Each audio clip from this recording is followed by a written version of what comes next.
Ross. Let me get my starting blocks. Present. Slade. Here. Baker. Here. Falb. Present. Eatson here. Hoskins. Here.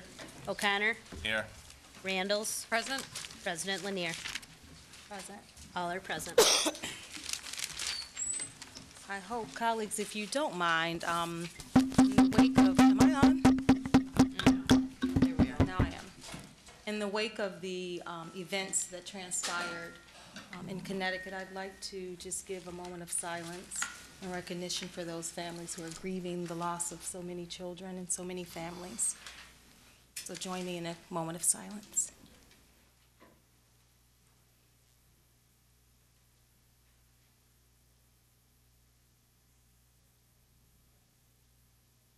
Thank you.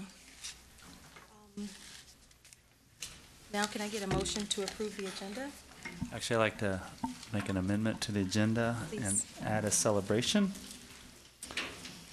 Okay. Okay. Can you give us the celebration? I will when the time, no.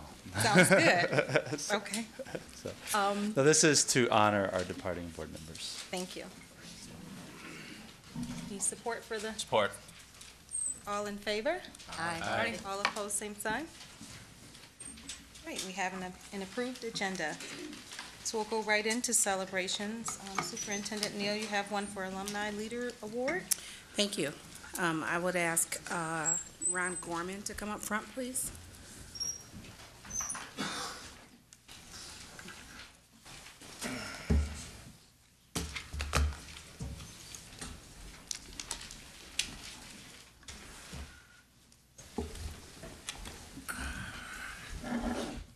Good evening, Superintendent Neal, President Lanier, distinguished board members. With me this evening is Principal Rodney Lewis from Ottawa Hills High School, and a little over a week ago on December 5, Superintendent Neal, Natasha Neal, Bobby Joe Kenyon, Jan Barr, and I had the opportunity to attend Grand Valley State University's convocation ceremony for their College of Education.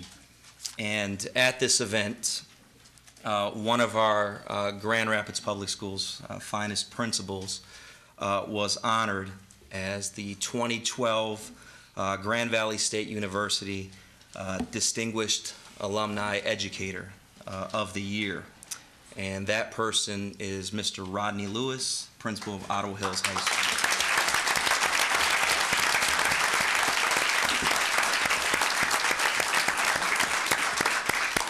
Many of you know Mr. Lewis, but for those of you in our viewing audience who do not know Mr. Lewis, I'll give you a little bit of background. Mr. Lewis is a proud graduate of Ferris State University. He received a master's degree from Grand Valley State University and an educational specialist degree from Grand Valley State University. During Mr. Lewis's time at Ottawa Hills, he made adequate yearly progress with his team for multiple years, helped remove Ottawa Hills from the low 5% list to the upper 30th percentile. During his time there, Ottawa Hills produced a Michigan Teacher of the Year, Miss Bobby Joe Kenyon.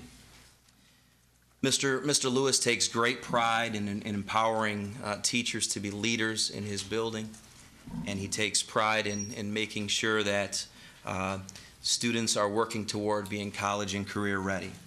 Mr. Lewis is the lead principal for the high school division. He's also a dear friend. Ladies and gentlemen, please join me in congratulating one more time with a nice round of applause for the 2012 Grand Valley State University Distinguished Alumnus, Mr. Rodney Lewis.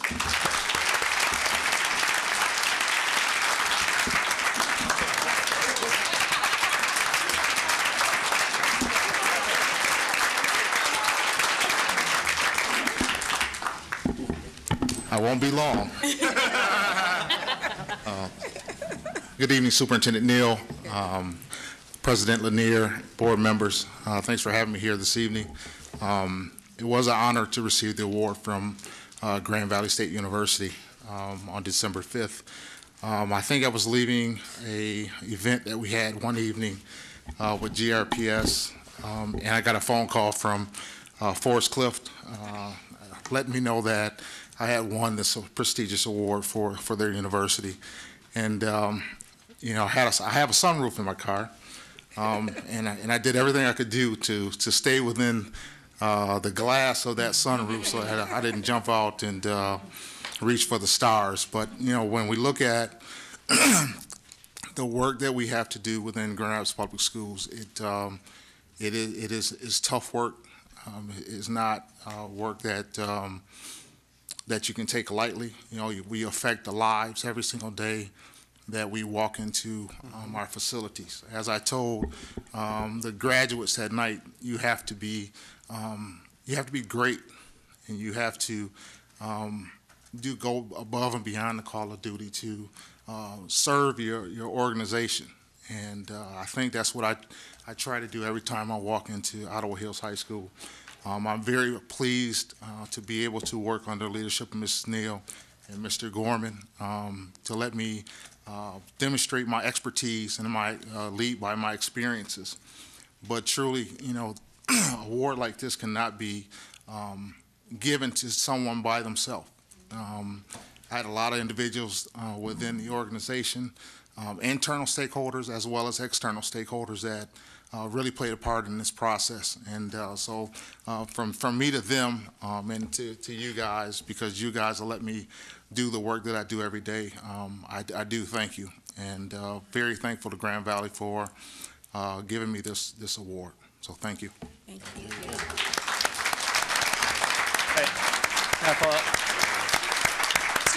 Mr. Lewis, it's going to be longer than you thought, son. You're in that hot seat. We get to drill you. So. No, I just wanted to thank you, and also, this is going to look really bad now, but anyway, so it sounds like Ferris set you up well. So. Well, no doubt about it. He is a polar bear, though. He's a polar bear, though. I am a polar bear. So I did let them know that there's a pin that was given, a pendant that I put on my lapel from Grand Valley. It's the first time I've ever worn anything from Grand Valley State University. So I am a Bulldog at heart, but I do accept Grand Valley because they have given me a lot of skill sets to provide me to be able to be a great leader at Ottawa Hills and for this organization. Yeah, thanks. Great. No, you're doing Thank good work. Any other questions or jabs? And Ms. Lewis, I feel happy and excited for you. I'm a Bulldog at heart also, 79 grad. But also, two of my daughters are Lakers, so I wear Laker paraphernalia also. Absolutely. Don't feel bad about that. Thank you. Thank you. Thank you very much. Congratulations. Mr. Lewis. Right. Next, we have recognition of our outgoing board members. You guys have selected something from the painting collection, student art. Am I understanding this correct? Mine was Paul Collins. I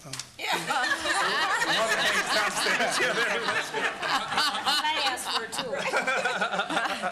Thank you good, so you guys. much for your years of service. This is even better. Exactly. It is. Better. Even better. Future Paul Collins. That's right. He would be proud of them. Certainly for the students, from the students. Open it now. Feel like Christmas. Very nice. Wasn't that cool? Very nice. Very cool. The Manning? No. Oh, my goodness. Oh, wow. Very cool. Beautiful. We wanted to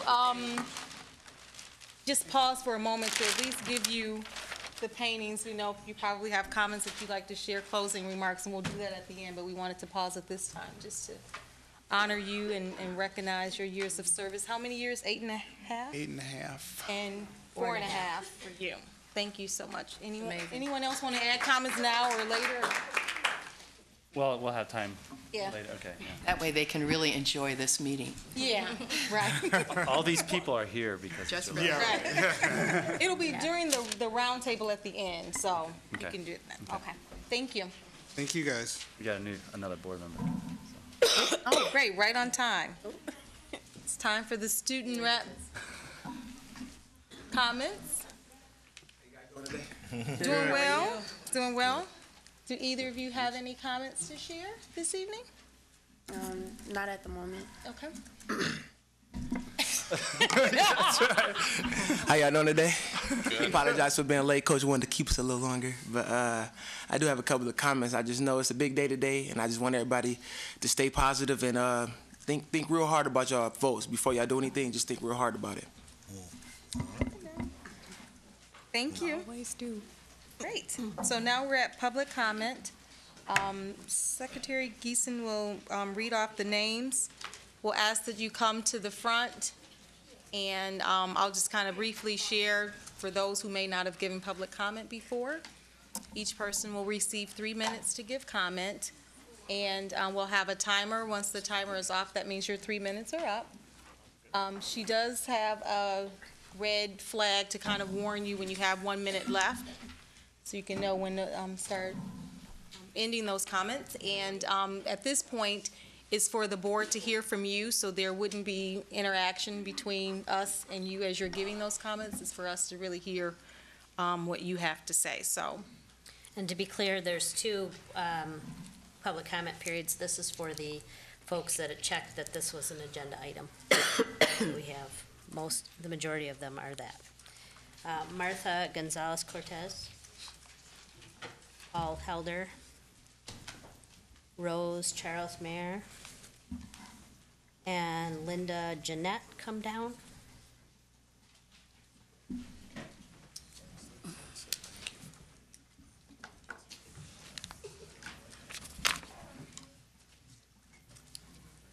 and just as you're giving your comments, just state your name so that for the record as she's recording, even if we know you, Julie may not, if you could just state your name so that she can capture which comments are. So we have Linda and Rose right now, is that correct? Go first. Hi, my name is Linda Jeanette, and I teach science at Union High School. Just as an aside, I have a little celebration for Union. We had a dessert auction today. We raised $650 for our PBIS behavioral reward system. So it was fun. We had a good time. I also am here just to say that I want to thank you so much. My colleagues and I at Union High School appreciate the action that our superintendent has taken to remove the Teach for America idea from our transformation plan.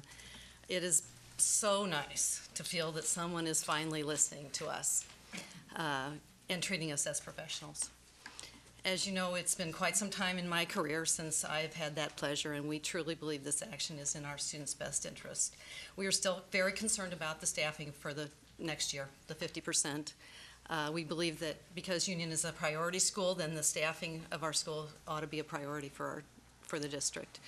We need all of our positions filled with our very best GREA members, and our staff schedules published before summer break so we can work on our classes over the summer. Our students need their schedules completed well before the start of school. We want to work together to solve what problems we can that impede our progress. I've always said to my administrators, you can't solve problems if you don't know what the problems are, if you don't listen to us.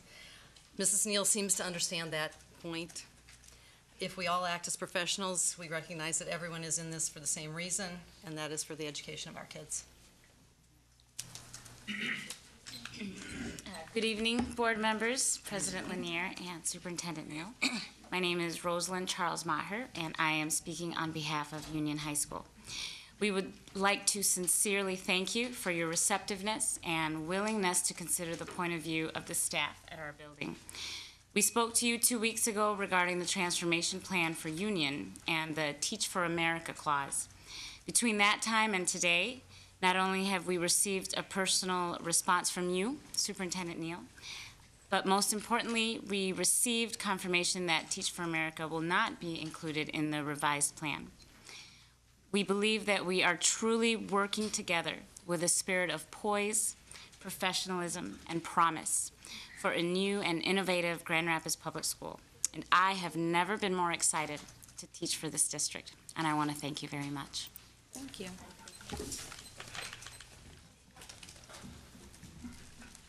Martha and Paul, and one of Jack Prince and Marie Ippel.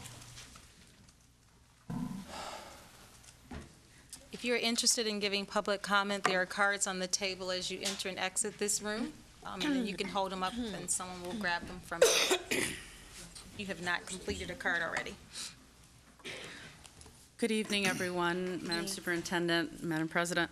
My name is Marta Gonzalez Cortez. I'm the CEO of the Hispanic Center of Western Michigan, and I wanted to come before you today very briefly to tell you how excited we are within our organization about the reinvestment that will be happening on the southwest side, and particularly for Latino students in this district.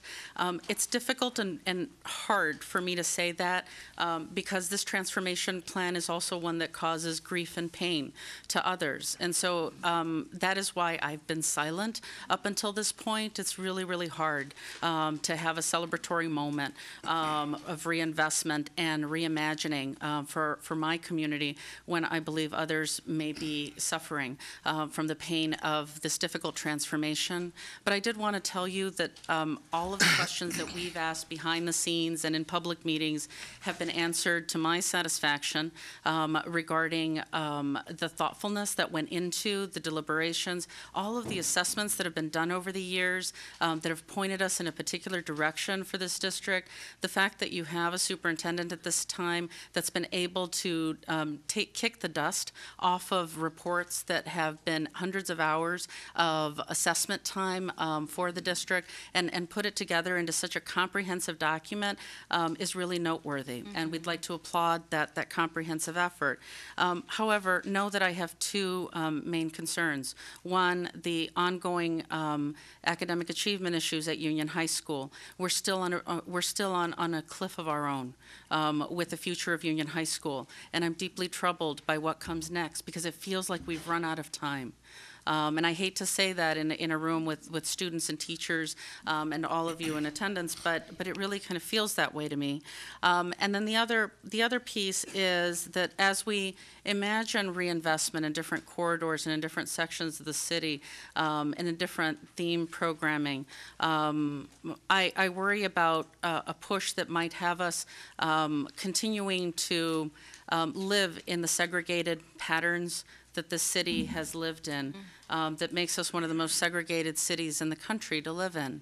Some of us in the community and the nonprofit sector are working very hard to look at systemic racism in this community and to break down barriers that have kept us segregated and isolated in different corridors of the city. My community on my side of the railroad tracks and your community on your side of the expressway.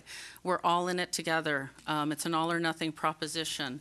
And I'd like you to continue to think very deeply and cautiously about what your actions mean in terms of the future of the city at large and the future of our communities at large. And finally, the Hispanic Center stands ready to work alongside you for the comprehensive wraparound services that will be required to make sure the plan in its implementation is a success. Thank you. Thank you. Paul Helder, Jack Prince.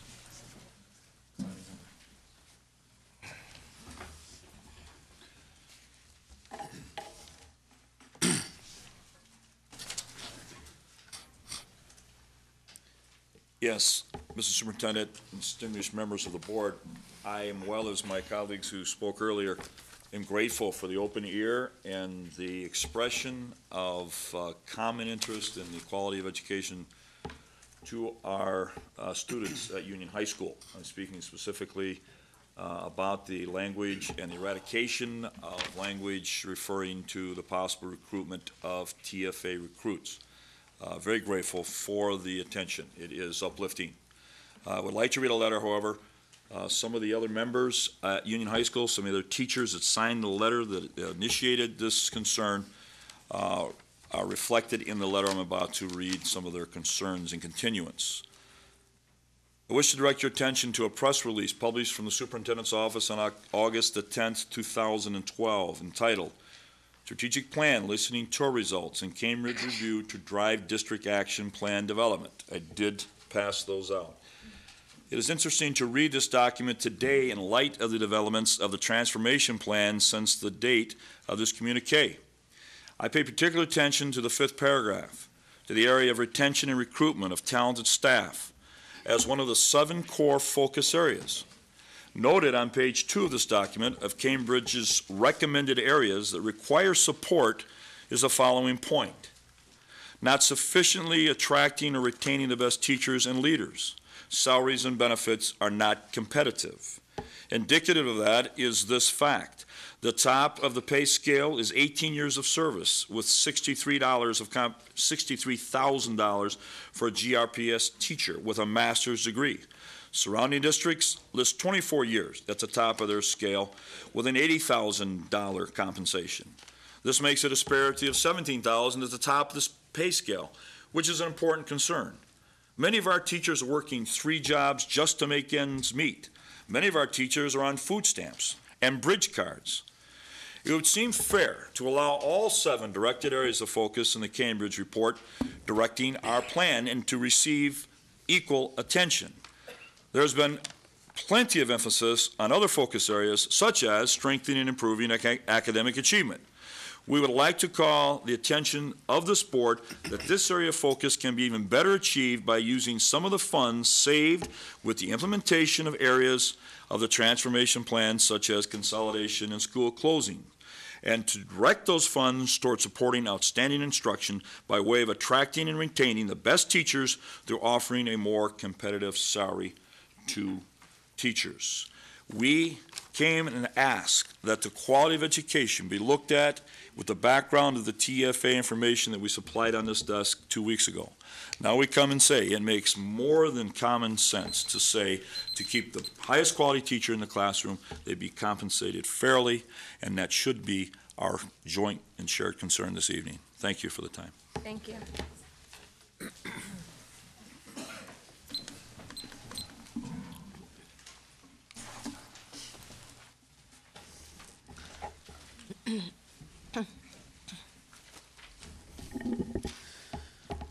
Good evening, everyone. Good evening. Good evening. Let me just say, for the most part, ditto. That'll save some time. Do very much appreciate the considerations that were put forward with Teach for America. Obviously, we all want the same thing, which is to get the absolute best trained, best qualified people for the amount of money we have available to us. For what it's worth, without going into the bargaining situation that I just heard about, salary discussions are ongoing.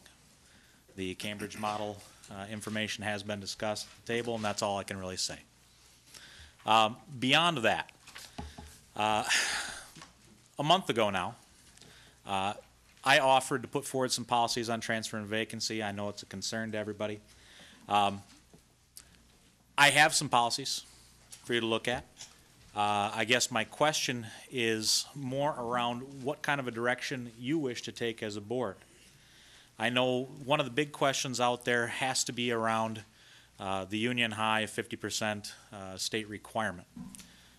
That is actually fairly easy to fix. I don't know if you want me to go into that now.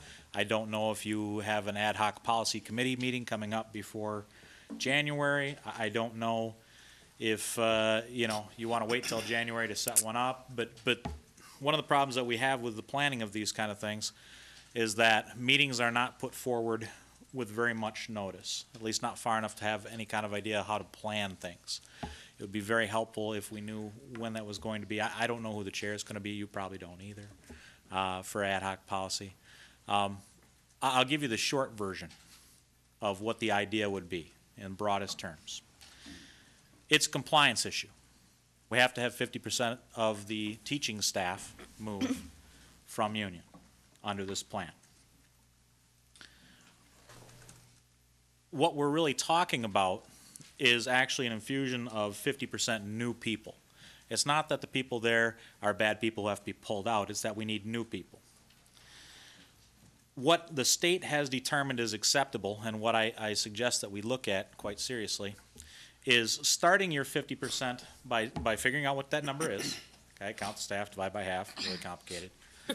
Turn around then and deduct from that the number of individuals you have retiring and the number of individuals you have resigning. That's your first step. Then take a look, and if you want to go the evaluation route, and I understand some of you do, you can look at that, but the problem we're going to have there is that transfers are generally done before evaluations are complete. So if we want to incorporate evaluations into any kind of a transfer situation, we either have to make our transfers in the middle of summer, which we've been told is not what the board wants to do, or we have to do our evaluations and have them done sometime early spring, which is not what we have done traditionally either. So I need to know from you, and maybe not now, which way you want to do that, or if evaluations aren't a critical component, or if you want to go look at last year's for this year's, or what you want to do. But once you're done with that, then it's just a simple matter of the next step would be volunteers, because there will always be some people who want to move, and then you set up criteria beyond that for how do we volunteer someone. Okay, thank you. If someone could let me know who to talk to about this and when, that'd be great. Absolutely. Okay, Marie is next, then Roger McCleary, Britton, Fowler, and Amanda Brown. Hello, my name is Marie Ippel. Hello. And first, I want to thank Mrs. Weatherall Neal and the board for your work.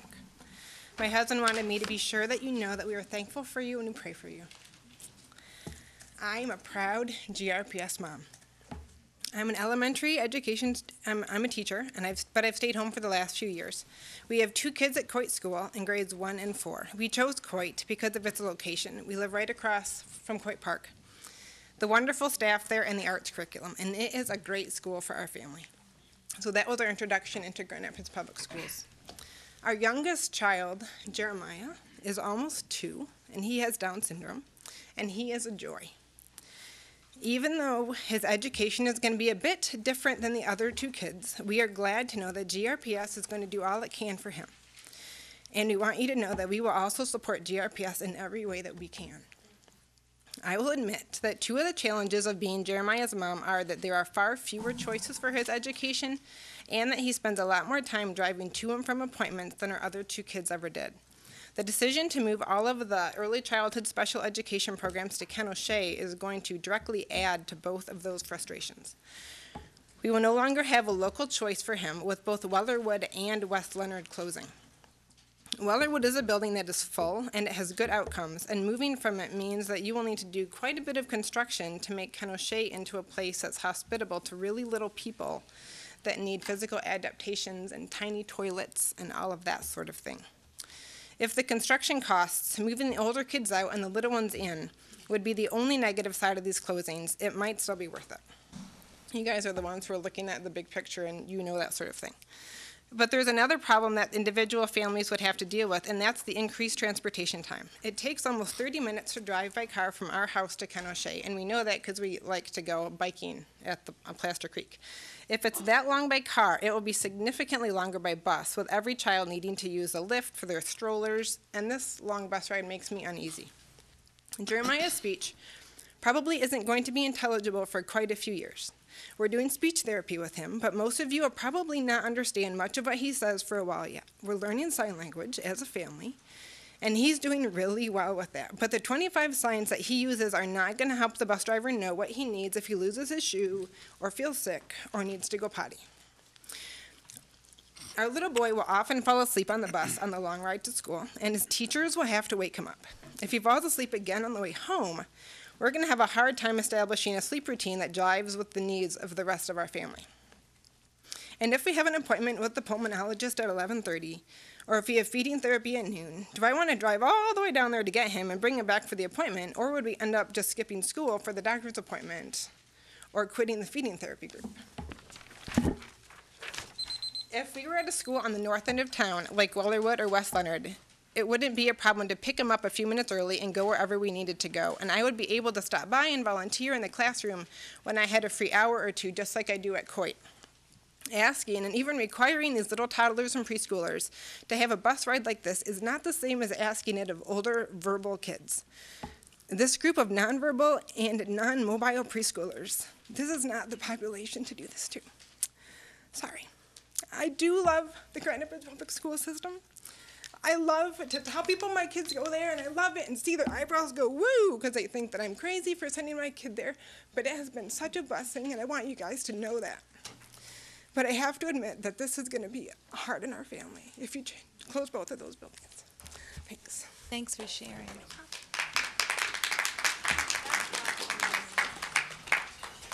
Roger McLean.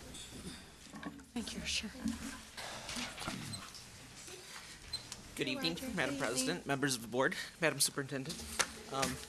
I did have the opportunity recently to look over the revised transformation plan. I want to make comments in my capacity as a civic-minded member of the Creston neighborhood. I am a member of the library board, but I do not speak on behalf of the library board. The library takes no position on this issue. And I want to start off by saying, well, I like much of the plan. I am taking a neutral position because that is your decision to make and not mine. And I understand what it's like being on the other side of that table and having to make very difficult decisions. Having said that, I did appreciate that now Creston, the students from Creston are going to stay as a unit and be moved to Central, keeping them together, keeping that community together. And I think a lot of the credit for that community-mindedness at Creston must go to the former principal, Ron Gorman, who is here tonight, and I didn't want to embarrass him by saying this, but I do think that should be kept in mind. The other thing that I would say that I like about the plan is that my understanding is that it means that there will be greater opportunity for students to attend city, which I think is a welcome idea. And I also very much appreciate the reopening of Stocking since I was one of the members on the West Side Task Force a few years ago when Stocking was closed. So I do appreciate those things, and I hope that Stocking becomes a neighborhood school again, as well as being the draw for some of these special programs. And that's all I have to say on Madam President. Britton Fowler. Good evening. Good evening. Good evening. Superintendent Neal, President Lear, and distinguished board members. My name is Britton Fowler. I'm a 14-year veteran teacher at Creston High School. I started my teaching career at Creston, and I'm glad to say that I've been there ever since. I've had opportunities to move and was transferred to other buildings and fought to get back there. Because I love the staff, I love the students, and again, as somebody has also commented, Mr. Gorman, I would say in my 17 years of teaching, actually, 14 here in Grand Rapids, was probably the best superintendent, or excuse me, best administrator I ever worked with as well. So I'd like to thank you all for this opportunity to ask you to please vote no on the closing and or moving of Creston High School students from Creston High School. It's been said by Superintendent Neal and many board members that the district is interested in keeping and building on programs and schools that are working and closing those programs that are not. Why then close a high school that, number one, made AYP 3 out of the last 4 years, has increased its graduation rate to be one of the highest in GRPS, implemented the GAINS ACT preparation program that has helped Creston High School to yield results that rival scores in other districts that are similar demographics as GRPS.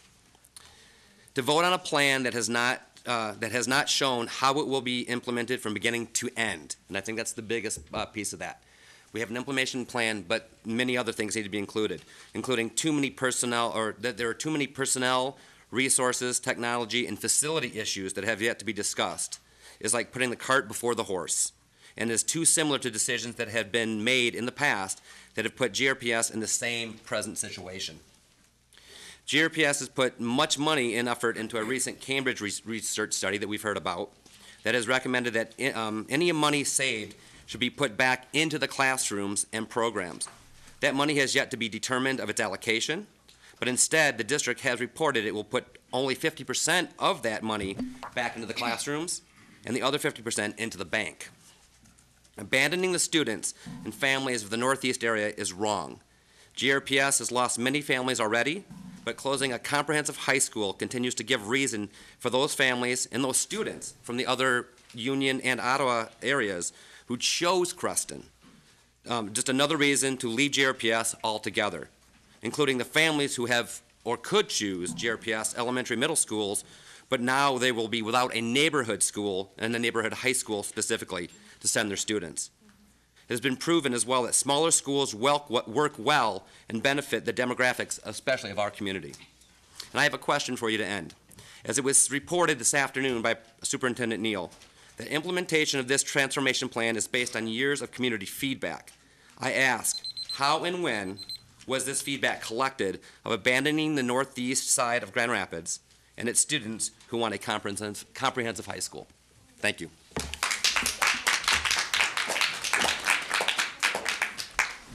Amanda Brown, Charnice Legrive, and Anna Stubbs.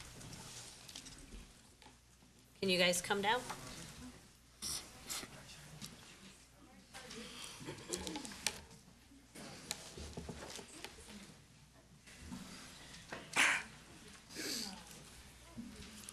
Evening. Ready? Hello, friends, board members. Is this on? It is. All right, good. I'm here to ask you again today to please rethink your support of this transformation plan. The plan is lacking success criteria, benchmarks, cost breakdowns, date of completion, and people responsible for the implementation. The plan is presented to the public as more of an idea that does not contain costs or logistics. I do not see how the board is able to vote on such sweeping reform without a clear budget and detailed report of the implementation, including prospective loss of per-pupil funding. I again ask for a moratorium on your vote for 3 reasons. So that the public has more time to organize and present viable alternatives that could bring true reform to Grand Rapids Public Schools.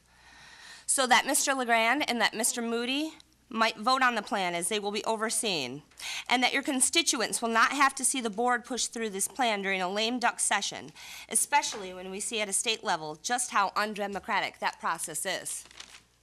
There is some legislation being pushed through at a state level right now that is very threatening to public schools, including House Bill 6004, authored by Lisa Lyons, who recently publicly endorsed this plan, probably because that plan gives them the right to seize our vacant buildings. There's also Joint Resolution R, introduced by Rebecca Warren, which would eliminate 80% of the charter schools getting profit for their schools. Either way, it is in the GRPS best interest to keep these buildings occupied in our name. There is a war on public schools in this state, with extreme Republicans pushing for total privatization. If you truly champion public education as I do, you will reject the idea of shuttering even more of our schools, especially based on a report paid for by the DeVos family. The Republicans in this state imagine a Michigan where half the kids carry guns and the other half study solely on the computer. We have to fight back. Do not give in. I promise you, people like me that believe in the public schools will fight with you. Please stand up. I also have a petition here. It says, signed by the undersigned, without sufficient community input, the superintendent recently announced a plan to close 10 of our public schools, negatively affecting or displacing thousands of children, teachers, families, homeowners, home renters, and business owners in the process. As taxpayers and as affected constituents, we, the undersigned, reject the plan to dismantle our public schools. The consequences are far too severe for the mere 2.5% savings that would result. We call on the school board to instead collaborate with the affected constituents to build positive alternatives such as increasing enrollment, generating revenue, and implementing savings in a responsible manner that does not dismantle our district. We ask them to vote against this plan and to collaborate in the name of the core public assets that make our neighborhoods convenient, livable, and safe for all of us. And this is signed by 166 people that are directly affected by their friends and family in this plan. Thank you. Thank you for hearing us. Thanks. Charnice. Thank you. Good evening. Hi. Hi. Good evening. I'm so tired. But I'm Charnice. You all know I'm a regular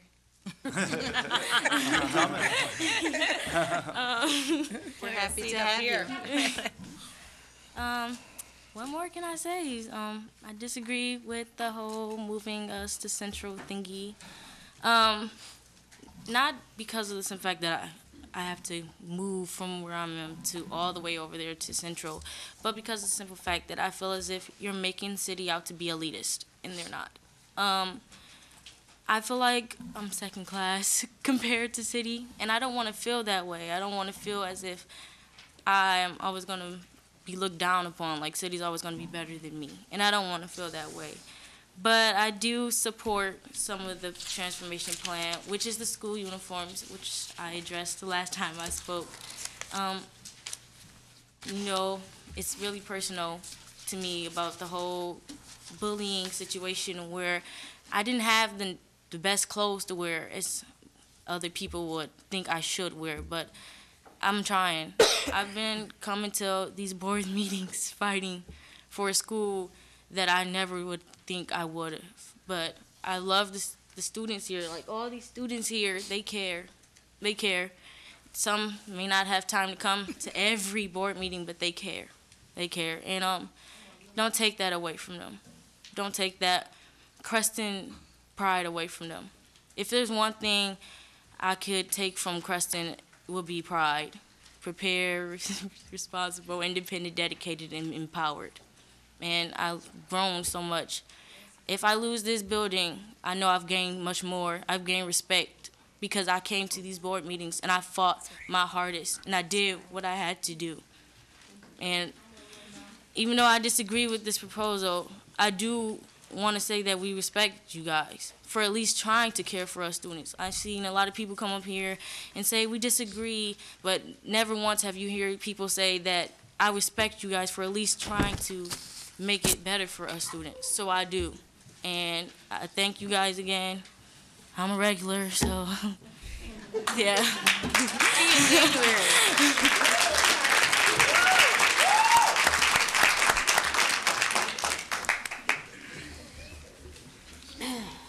One more. Two more. Fernando, please come forward.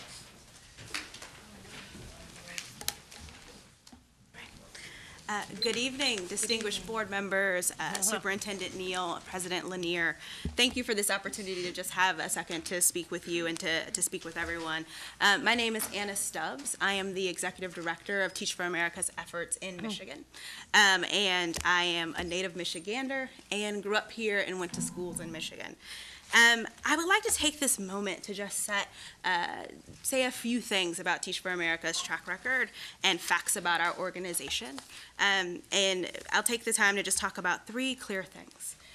First, Teach for America has partnered with about 46 communities across this nation and has been in some of them for over 20 years. And I just want to make that really clear that it has always been a partnership in every endeavor that we've worked on with a community hand in hand. Second, in independent studies conducted by the states of both Tennessee and North Carolina, Teach for America has been found to be as effective as traditionally certified teachers. Our folks work hard. They are passionate about education and about kids. Third, I also want to make sure that it's very clear that Teach for America teachers are certified. They receive interim certification for the state of Michigan, from the state of Michigan. So for the 300 about folks that we have teaching, they do receive interim certification as a result of their undergraduate coursework, passage of the Michigan teacher certification exams, tutelage under a master teacher during our training institute, and all of their coursework that they take while they are teaching. Finally, I just want to say and make very clear that Teach for America and everywhere we are is just an additional source of highly motivated, outstanding teacher leaders who really just want to have a chance to also be in communities across this nation and have done a great job in doing so. And where we are now in Detroit, where we're serving about 20,000 kids, our principals are incredibly satisfied with our work. So thank you again for your consideration when it was in the transformation plan in the very beginning. Thank you for being wonderful and having conversations and being open to listen. And just wanted to have this opportunity to set some key facts straight. Thank you. Thank you. Fernando.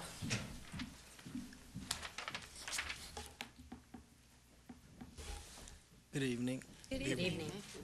My name is Fernando Pichardo, and I am a Creston alumni, and I attend the University of Michigan. Go Blue. Just so that we're clear, here's my ID.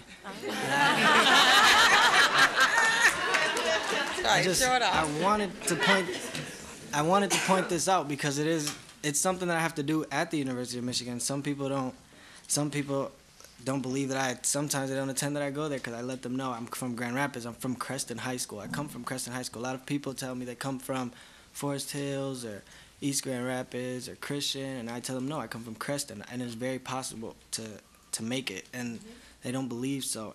I also like to announce that right before Thanksgiving, I got accepted into the engineering school at the University of Michigan. So now I'm going to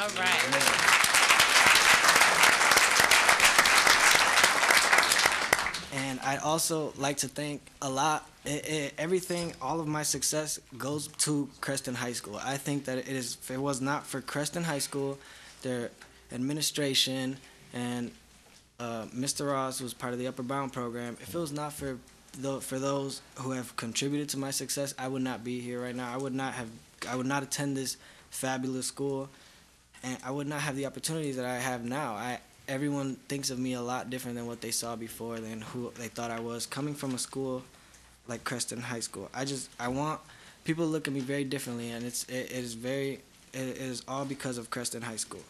The teachers, they really helped me. I know teachers, like my math teacher, Mr. Patrick, Roger Patrick, he's a math teacher at Creston, and David Lyons, who's an English teacher at Creston.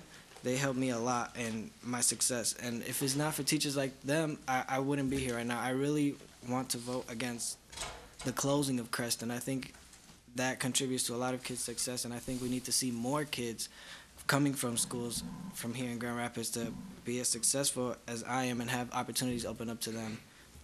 And I want to let you guys know I'm setting a very huge example for my brother who is here. He is trying really hard to get into the University of Michigan, and a lot of other people in the community, especially me being Hispanic. I'm setting a very huge example, and I just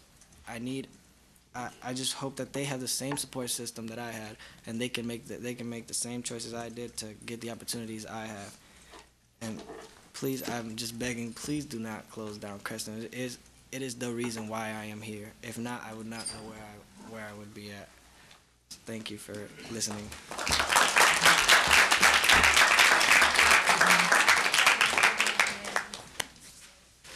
This all includes? Okay. We have 3 cards for non-agenda items. Okay. Have a report, the secretary's report? I do. Find it. Okay, this is regarding the Giants Awards and Banquet. Tickets will be ordered for the board table of Grand Rapids Urban League's 70th anniversary of wait a second. You have 3 different things you're reading. Got different things going on here. So is it for the Urban League Martin Luther King breakfast? Okay. So this is not regarding the Giants Awards banquet. Disregard. I should have pre-read this. Sorry. Tickets will be ordered for the board table of the Grand Rapids Urban League's 70th anniversary Martin Luther King corporate breakfast. I would highly recommend it. That's editorial on my part. The event's theme is Legacy Voices, Energy and Wisdom Connecting Across Generations. The breakfast will take place Monday, January 21st at 7:30 a.m.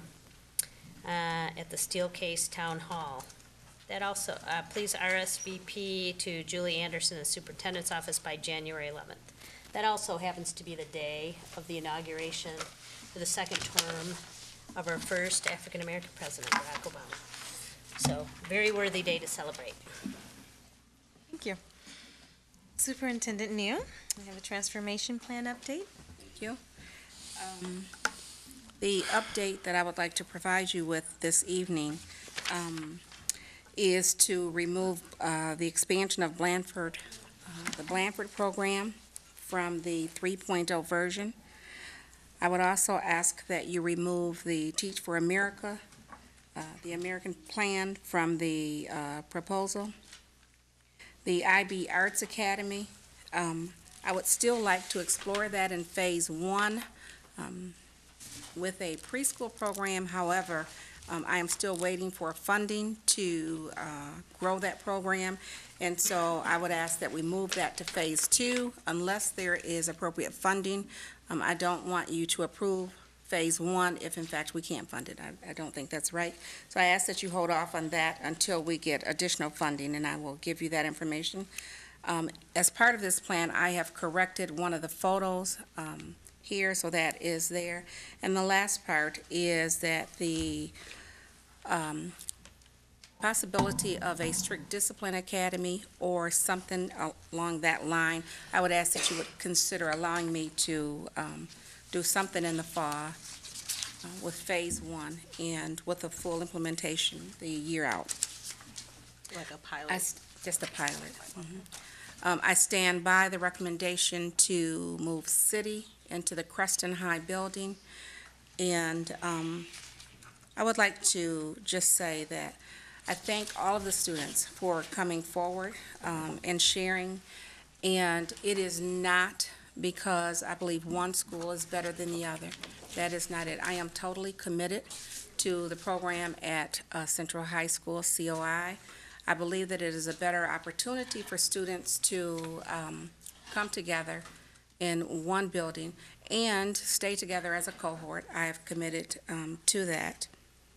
I also would like to thank the students and staff members and members of this community for their support. This has been a lot of meetings over the past 2 months. I think everyone has been very open, very honest, absolutely very respectful in these long couple of months, and I really appreciate it. I said from the very beginning that I would not be so committed to this plan, that I was not able to hear from the public, and I hope that I have demonstrated that. I believe in this district. I believe in the entire district and all of the students and all of the programs. And so at that, I would like to ask Joanne Kelty to add some information around preschool, because I understand there were a few questions around preschool. And then I would like Teresita Long to come after that, because I understand there were questions around the special ed program. But other than that, I stand by the plan. I think it's a great plan, and it is one that I look forward to the implementation. Good evening, Joanne. Do you have specific questions, or do you want me just to address the? I think if you just talk in big terms of some of the plans that we have coming down. Okay, well, there is a lot going on in this community regarding expanding preschool options for both 3- and 4-year-old children. There is a community-wide, I know some of you have seen this plan in the Education Committee, the Academic Achievement Committee, and the Legislative Committee, but the county has a strategic plan to expand preschool options for both 3- and 4-year-olds, starting with the neediest children first. So we aren't the only entity working on this. We have the ability, based on the formula, to apply for more preschool spots, and certainly I would hope we would be able to do that. The First Steps organization is working, they presently have a 3-year-old scholarship program funding 3-year-olds in programs located in early childhood centers around the community.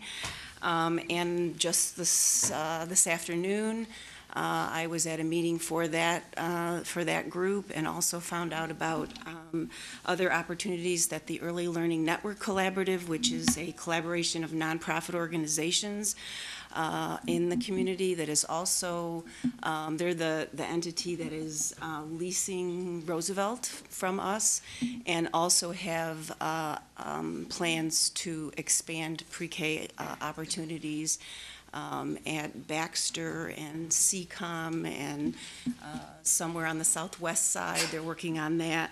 So there is a lot of things going on. I think it's, preschool is something that, we're going to work on with the whole community, not just the school system, to try to expand options for students. And we also have worked with First Steps in trying to implement other programs other than preschools, like our play and learn groups, to give students, young students and their families, opportunities to increase their readiness for K. So I can certainly answer any specific questions that you have about that, but it is a community venture to increase that, and certainly hopeful that we would expand opportunities for the children that live within the bounds of Grand Rapids Public Schools.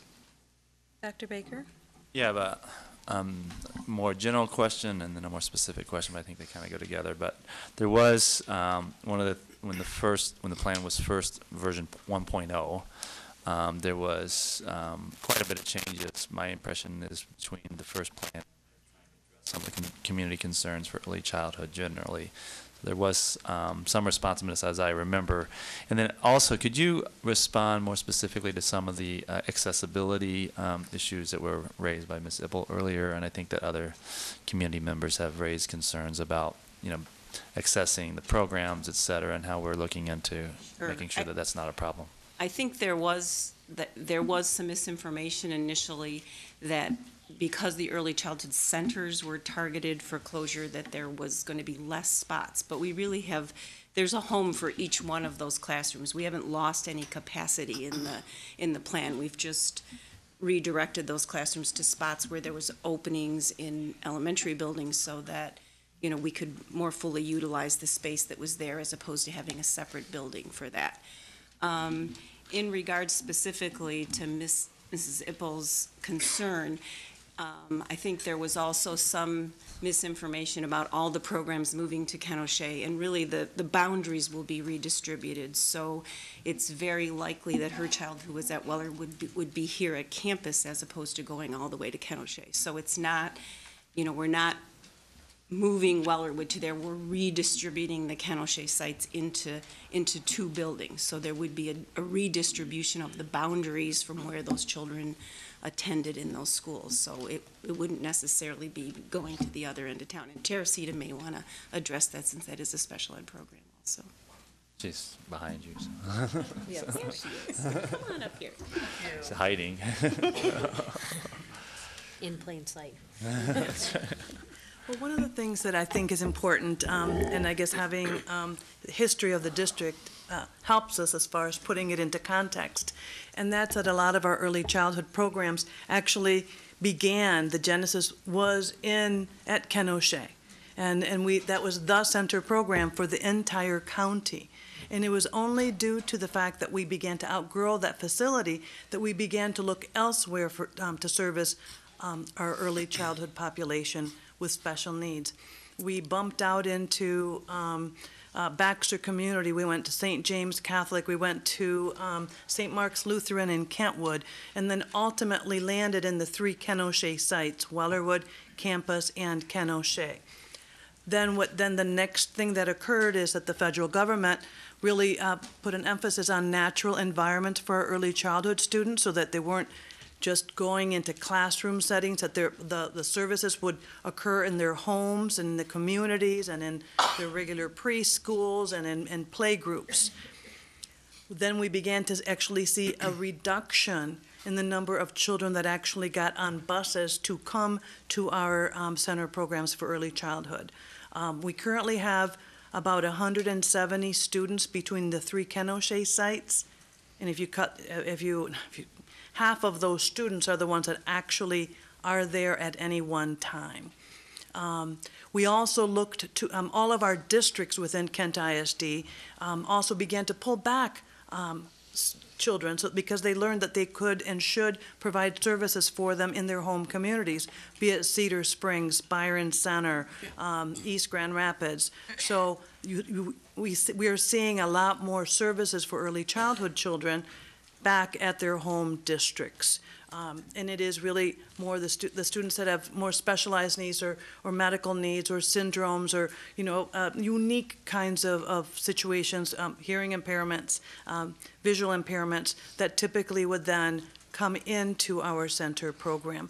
There is excitement to be able to share the talents and the skills and service provision, and people can conduct staffings that are more thorough, more comprehensive in trying to ensure that students are being provided the most appropriate program.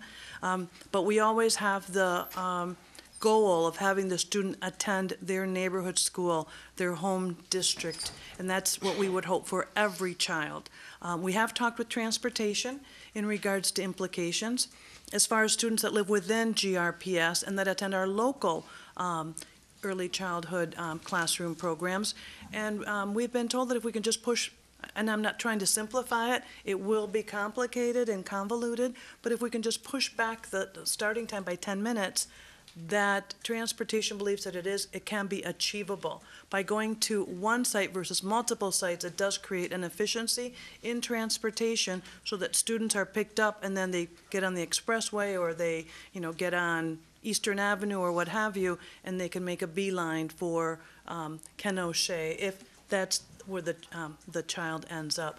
As Joanne indicated, we will be redrawing the boundaries for our center program, early childhood students, to look at campus and in its facilities there and capacity there, along with Ken O'Shea.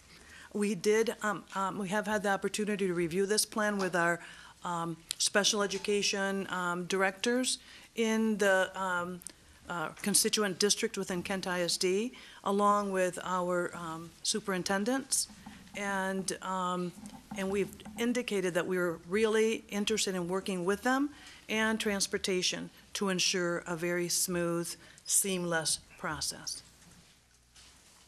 Thank you. Dr. Baker, is that? Yeah, I think that, it certainly shows that a lot of thought has gone into trying to do this, and it sounds like one of the major concerns is transportation, and you're aware of the need to monitor that. We'll need to continue to work together. Okay. I don't want to create a false impression that it's all going to be good, but we have been told that it is achievable, and actually we may create some efficiencies. Okay, thank you. Ms. Geetson? Just have an operational detail about the GSRP program that's moving into North Park, Montessori. There has been a couple of parents that have asked the question about whether the GSRP students are intended to cohabitate in the Children's House, therefore expanding the base of Montessori, which is ideal, or having a separate standalone GSRP classroom that just happens to live at North Park. I think that we had considered the latter, whether or not the other could be considered. I think that there could be a discussion about that. The original plan was to have it housed there. As a supporter of Montessori, I would highly encourage seeing if we could facilitate that, although there's probably a couple Children's House teachers that would like to bean me right now for suggesting it, because there is some overhead that's associated with GSRP students in home visits, et cetera, that are not required in traditional Children's House. So I would just suggest that it might be worth taking a look at. Actually, the teachers have been pretty supportive about wanting that funding back from GSRP, so. I think GSRP is great start. Great start. Great start readiness program, which is the state-funded preschool program. I just think as we try to build a more significant Montessori footprint, that would be a big help. Any other questions on the transformation plan or for these ladies? Ms. Slade?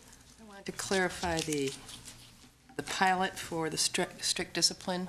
Was that a pilot or a phase 2, or I was unclear whether we're going to look at that next year for perhaps the next year, or what? I would like to start a small pilot program for 50 to 60 students, but in order to grow that program, it would take longer than 6 months to plan it. Are you planning on doing that with the court system or alone? It could be with the court system, with our student services department, and, or by parent recommendation as well. So bringing people from the community together to discuss. I guess I'd want a lot of information on that down the road, I mean. Because that's, you know, we've eliminated a lot of our programs that dealt with court-placed kids, juvenile detention, WACAS, et cetera. And I wondered whether we're going to go back that way, or I know a colleague here is interested in that, but I'm wondering how that will work, whether this is a whole new concept. So I'll need some information on that down the road. Stacy, the superintendent of the juvenile detention, we left it open that we would discuss this in January for the possibility of them coming home or coming back into district. Yeah, real quick, I do know that there have been some programs that I've heard spoken highly of in the community that were a partnership with the courts, Honor Camp and others, and those lost support for various reasons. And, you know, if we're reconsidering that, just as like, we'll be involved in the process of what it ends up looking. Okay. Including St. John's Home, et cetera, a number of different programs that we used to serve very well. Yes. To explore those. I have a question on the IB Arts. I know a few meetings ago we did, I don't know if it was a resolution or not, but we had a vote for the feasibility, the financial feasibility of the IB Arts School. So I'm wondering if and I also know that in your recommendation, you are recommending preschool for 2013 fall. If the feasibility renders funding for more than preschool or, you know, K, then would you just expand to what it was originally, up to, I think, grade 5, or was it grade 3? And does this vote support that in the event that it is different? I guess that's probably more what I'm asking. The feasibility study, we are starting that now. You did approve up to $20,000, and the cost is actually $15,000. And so I've just signed for that just this week. So we're starting that. The preschool program would be next year if, in fact, the feasibility study comes back that we have enough dollars to support it. What I don't want to do is start a preschool program next year and then 14, 15 not have dollars to support the plan. Right. And so what I'm asking tonight is that you allow me the opportunity to do the preschool program if, in fact, the feasibility study comes back to support the plan. But I'm saying, what if it comes back to support beyond preschool? Then that would be. Will you open more than preschool in 13, I guess is the No, question. we would still start out and grow the program. And one of the reasons is in order to implement the IB program, it will take more than 5 months to do that. We can start a preschool program, but we would not have enough time to start a pre-K through Whatever it was, yeah, okay. Any other questions? Yeah, I do want to, just for the sake of clarification, since Mo pulled me in that this strict discipline stuff, is, you know, kind of my idea, I guess, and again, it goes much beyond just whatever vision I would have, but just for clarity's sake, I wanted to emphasize that my motivation for that was to assist students that are currently served in our in some of our middle and high schools. Particularly to the students in here, you all know Johnny or Jane next to you that sometimes comes totally unprepared, and during the course of a 55-minute class consistently shows that they don't desire to be there. So really my motivation is to find an objective way to identify those students for the greater good. Not so much in reestablishing a relationship with the courts, although as a former court employee, I have reached out to the courts to investigate if they would have an interest in coming back home, so to speak. But by no means is that the motivation. The motivation is really to save the young stars that we do have and to lessen our collateral damage, so to speak. So I just, thought it was important that as we move forward, that at least that be clear as far as, only from my perspective. But again, obviously this is a collective conversation. I just wanted to provide that clarity, though. That's a good point, because I see those as two different populations. Now, I will say though, you know, in my peanut brain, what I've identified is a need to get some support from the courts, because if you do identify students who don't want to be in their traditional environments and you assign them to a different environment, you still need some viable consequences if they don't comply in that environment. And really, since we can't paddle, all we can do is get some support from the courts to possibly, you know, do something Goes hand in hand. that brings them into the court system in that case if they don't comply with what's going on with GRPS. So Thank you. that's it. So there still needs to be a conversation with the courts though, but more so as a catch-all for when students don't comply in whatever we choose to pilot as far as strict discipline goes. Dr. Randalls?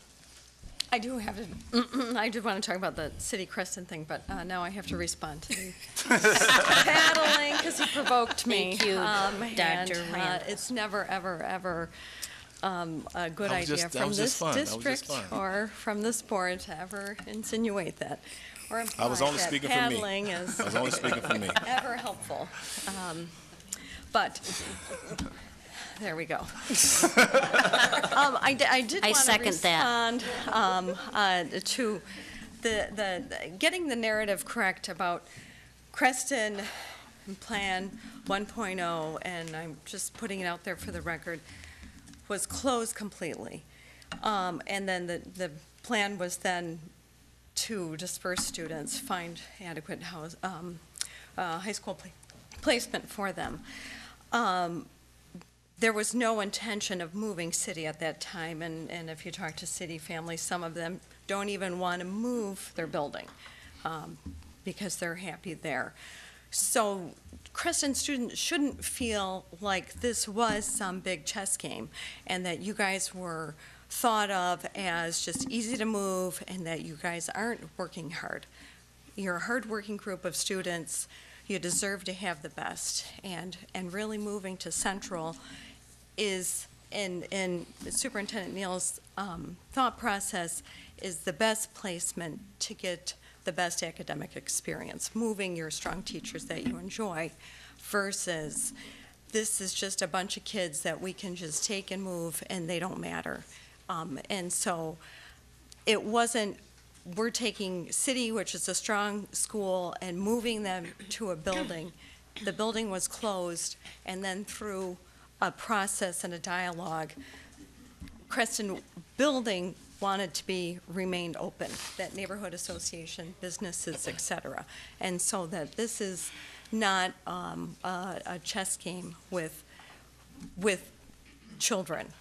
And I think that that's really something that we need to make sure that people understand. They clearly don't believe it, but their education is the primary goal. Mr. Ross? Yeah, I guess I just wanted to, reemphasize some of the points that Dr. Randalls mentioned, and to my Creston students in the building, and I don't know everyone here, but I see a lot, and I think what she's trying to really emphasize to you is whatever slight that you feel, take a moment and be the young men and women that you are, and sort of step away from the emotion that you feel, and look at, I guess, really a longer term or bigger term picture. I think, although I personally have had some reservations about the Creston issue, as Dr. Randalls has pointed out, there are some positives also to this move, though, and one of it, which is definitely the proximity to GRCC for early college, and as well a greater opportunity to have AP classes for those non-GRPS students. And I think at the end of the day, really as a family, since some of you guys have obviously identified yourselves as Creston leaders, I think as a family, those who do make that move to Central, and of course it's going to be your choice if you do that, I think that doesn't necessarily change the fact that you're a family. It's just as if I move my family from my home to another home, that's just a structure, that's just a building. And the bigger sense of things, if you really have this pride, in all honesty, then you show that pride wherever you are. I mean, four walls should not determine your level of pride. And I see you smirking, but in all seriousness, little sis, alum in particular, I see you smirking, but in all seriousness, though, if the pride is that strong, that pride goes beyond bricks and mortar.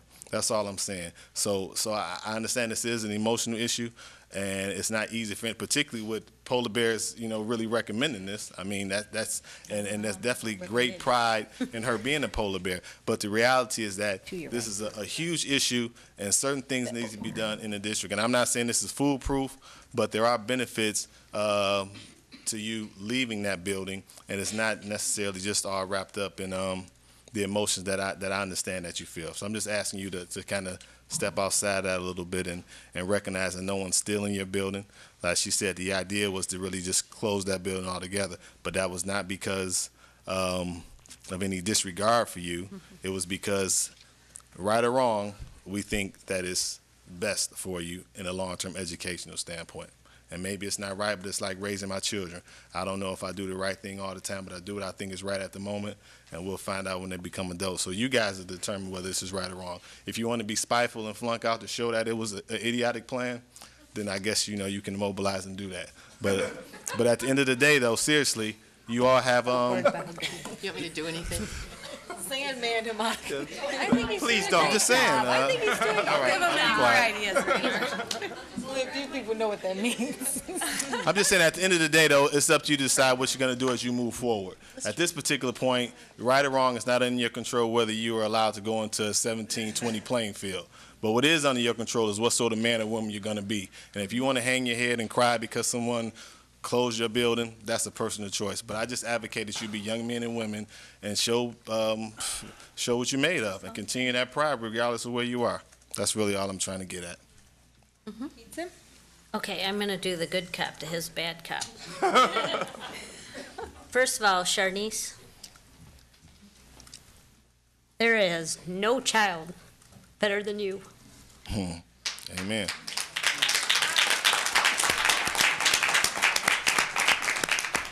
And I know for sure you've gained my respect, and I guarantee you've gained the other 9 people at this table's respect. So thank you very much.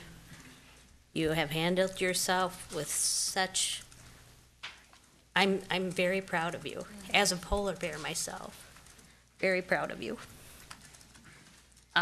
Fernando, thank you for your opinions. Thank you for being a Michigan student and the College of Engineering. I too am a polar bear, a U of M College of Engineering grad. Oh. So. I'll be here in a minute. Yeah, watch out. You're gonna be talking on this mic. But I do agree with the bad cop to the left that, however, yeah, this one. They all knew who it was. However, I know this is painful. I actually personally have moved 27 times in my life, so I've changed schools a lot. And one thing I've learned through that experience is that just what you said, it's not about the bricks and mortar, it's about who you are as people. And sometimes those painful changes can make you even better people. I feel that I am the person I am today because of some really not so great things that were dealt my way. And so I just want to say that I feel in my heart of hearts that this move is, in the context of a bigger plan, is the best thing that we could do for the students of Creston High School. And I will be counting on all of you to do great things. Unfortunately, I won't be able to hand you your diplomas because I won't be sitting in this seat, but I will try to sit in the back and watch, because I'm going to be looking for your faces. Okay, we have the President, just another point of reference. This young lady that is a Shanice, she's made such an impression on me. I was out at Kelloggsville High School today advocating for my one of my senior grandsons who plays ball out there. Is real good academic-wise, but he was having some social issues. And I was meeting with the athletic director, the principal, and one other person on staff. But I brought up her name. I knew your name at that time, but I brought up her name and said how impressionable she was upon me because of how she got up and testified, so passionately about her school and how she felt that we were placing city, or others were placing city over those students. And I said, I never want a student to feel like that. And I use that example because of how my grandson was feeling, the way he was being treated at Kellogg'sville. So just point of reference, I did use you as an example, so you've really pricked my heart. No, respond. Excuse me? Yeah, I'm not understanding. I'd like to talk. Okay. Go ahead. Yes, I know we're going to deliberate in a moment, but since we were having the city Creston conversation, I think that this decision has been made much more particularly difficult because of not just the numbers. The numbers drive a lot of these decisions, but the ideas that people have about each other have made this very difficult. And so I have encountered from both City and Creston caricatures of each other. And I think that we carry caricatures of ourselves in our head. And it's made this decision more difficult. So it's gotten the impression that one group is better than the other group. I have, because of just opportunities that have come my way in the last month, I've got to spend time in both Creston and City. Both Creston and City are very racially diverse. Both Creston and City are very economically diverse. Both City and Creston is filled with smart kids, and both City and Creston are safe places to educate our children. And that is something about who we are, and we have to recognize, and it's unfortunate to some extent, as Marta Gonzalez-Cortez said earlier, that there's pain and grief associated with this decision. But that pain and grief is not directed towards in any way some sense that a group is better. And I think that really, along with Mr. Ross's, ideas about what we should do, is to really begin to think that about ourselves and about each other, and not to be able to do this. And I had this conversation with a group of kids from City today as well, and I think that it's just very important that we recognize that, unfortunately, these decisions are made in large part because of numbers, but also because I think that we feel that these are good education. I'll talk about what I like about the plan later, but in terms of this conversation that we're having, no student should feel that their school is superior to another school. So anyway, I'll end there. We have an action item next, the transformation plan. I need a motion. Madam Superintendent, I move that the Board of Education approve the transformation plan version 3.0. Support. Oh, sorry. Now we're open for discussion. Questions, comments? Ms. Slade? I just have one, I think, more than one perhaps, but we've had so much input from the community, and I know all of you have, and it's been wonderful to hear. It's been wonderful to hear the support that we've had, knowing how difficult this decision is, and that not everybody's going to be happy with all of it. So I think it's been a great process. I think you've done a wonderful job, Superintendent Neal. I really do. And I think you've answered most of my questions previously, and so I just appreciate the process and want to thank the community for their input. We have listened to you. Dr. Baker? Several things. One is that when we met in August, knowing that we were going to have difficult decisions ahead of us, and Ms. Neal talked about this plan, the board and her really decided that there was kind of a couple measures of success of what this was going to be. One is that the plan that would be presented to the public would not be the same plan that we would adopt later. That we would, that if a plan was put out there and nothing changed, then that meant that the community input was a farce. And the 10 of us up here did not want that to be, that we wanted real community input. This is a difficult process, and I'm sure that not everybody in the community is getting what they'd like. But it was responsive, and the people that think that it isn't responsive can remember past the previous superintendent and when its closures were made. And there are people here who spoke tonight in support of what we're doing that understand that that the community was not fully engaged at that time. This plan shows a lot of responsiveness to the community and worked very hard from the board and the superintendent and her administration. And even though that, it would be nice that there weren't difficulties going to be experienced by some people in the community because of this. It is not a plan that those difficulties were not taken into account.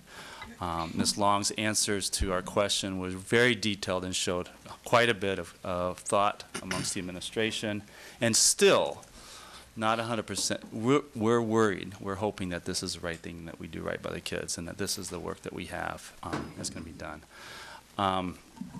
This is responsive. I shouldn't respond to these criticisms. This is not a lame duck board. Thank you. Okay? There are no board members up here that were voted out of office. This is not what's happening in Lansing. Okay? This is a group of people who have thought long and hard and have spent a lot of time working on these concerns and take very seriously what it is. And there are advocates in this room who are not up here who are strong advocates for public education, but the 10 of us that are up here are strong advocates for public education, all of us. Okay? And I say that knowing that people that know this board over the last couple of years have known that this has not been a board that's been across the board in agreement about everything. Okay? This decision tonight is made by people who ought to be making this decision. They deserve to be a part of this decision, and they deserve for good or nil, or good or bad, that this is their decision, and I defend that their right to participate in it. Okay, I think that I've heard several times that we should not adopt this plan because somehow DeVos was behind it and he's a bad guy. So I'm just going to say right now that has nothing to do with this plan. Doug DeVos did help fund the Cambridge report. Doug DeVos is a different person than the one that you're talking about. He's contributed millions of dollars to this district, and I'm the last person in the world to be defending the DeVos family. But the Cambridge report created some very important information that we needed as a district to understand what was happening. Okay, and so this is to create a political sideshow out of these very important decisions is not fair. So that's my impassioned speech there. What I like about this plan is the responsiveness. We are creating a Center of Innovation High School. We are creating a new integrated high school, racially integrated high school in this city. Our centers of innovation unfortunately reflect, as Martha Gonzalez-Cortez says, unfortunately reflect the segregation of this city. So our entrepreneurship program is in a school that is predominantly African American. People aren't crossing the racial boundaries to participate in that. That school is now downtown. GRPS will be in the center of town. So an engineering program can attract kids from all over the city. The construction design can be in the city. Health sciences, technology. That we are in all of those programs. So GRPS, which is at Creston, is going to benefit from now creating a community where we can have teachers keep teaching core subjects. This is a very exciting thing. This isn't just about school closures. This is about creating a new school. And I'm voting for this plan in large part because I expect that we'll be investing in that school and creating an opportunity that will be for true professional opportunities, that people will go to that building to become engineers at the University of Michigan, to become doctors and lawyers, that those are the things that were happening at this school. And so it's really tough, and I think that we are taking into account all of the many concerns, from the concerns that Ms. Ipple talked about, and what are we going to do? I mean, none of us are entering into this lightly.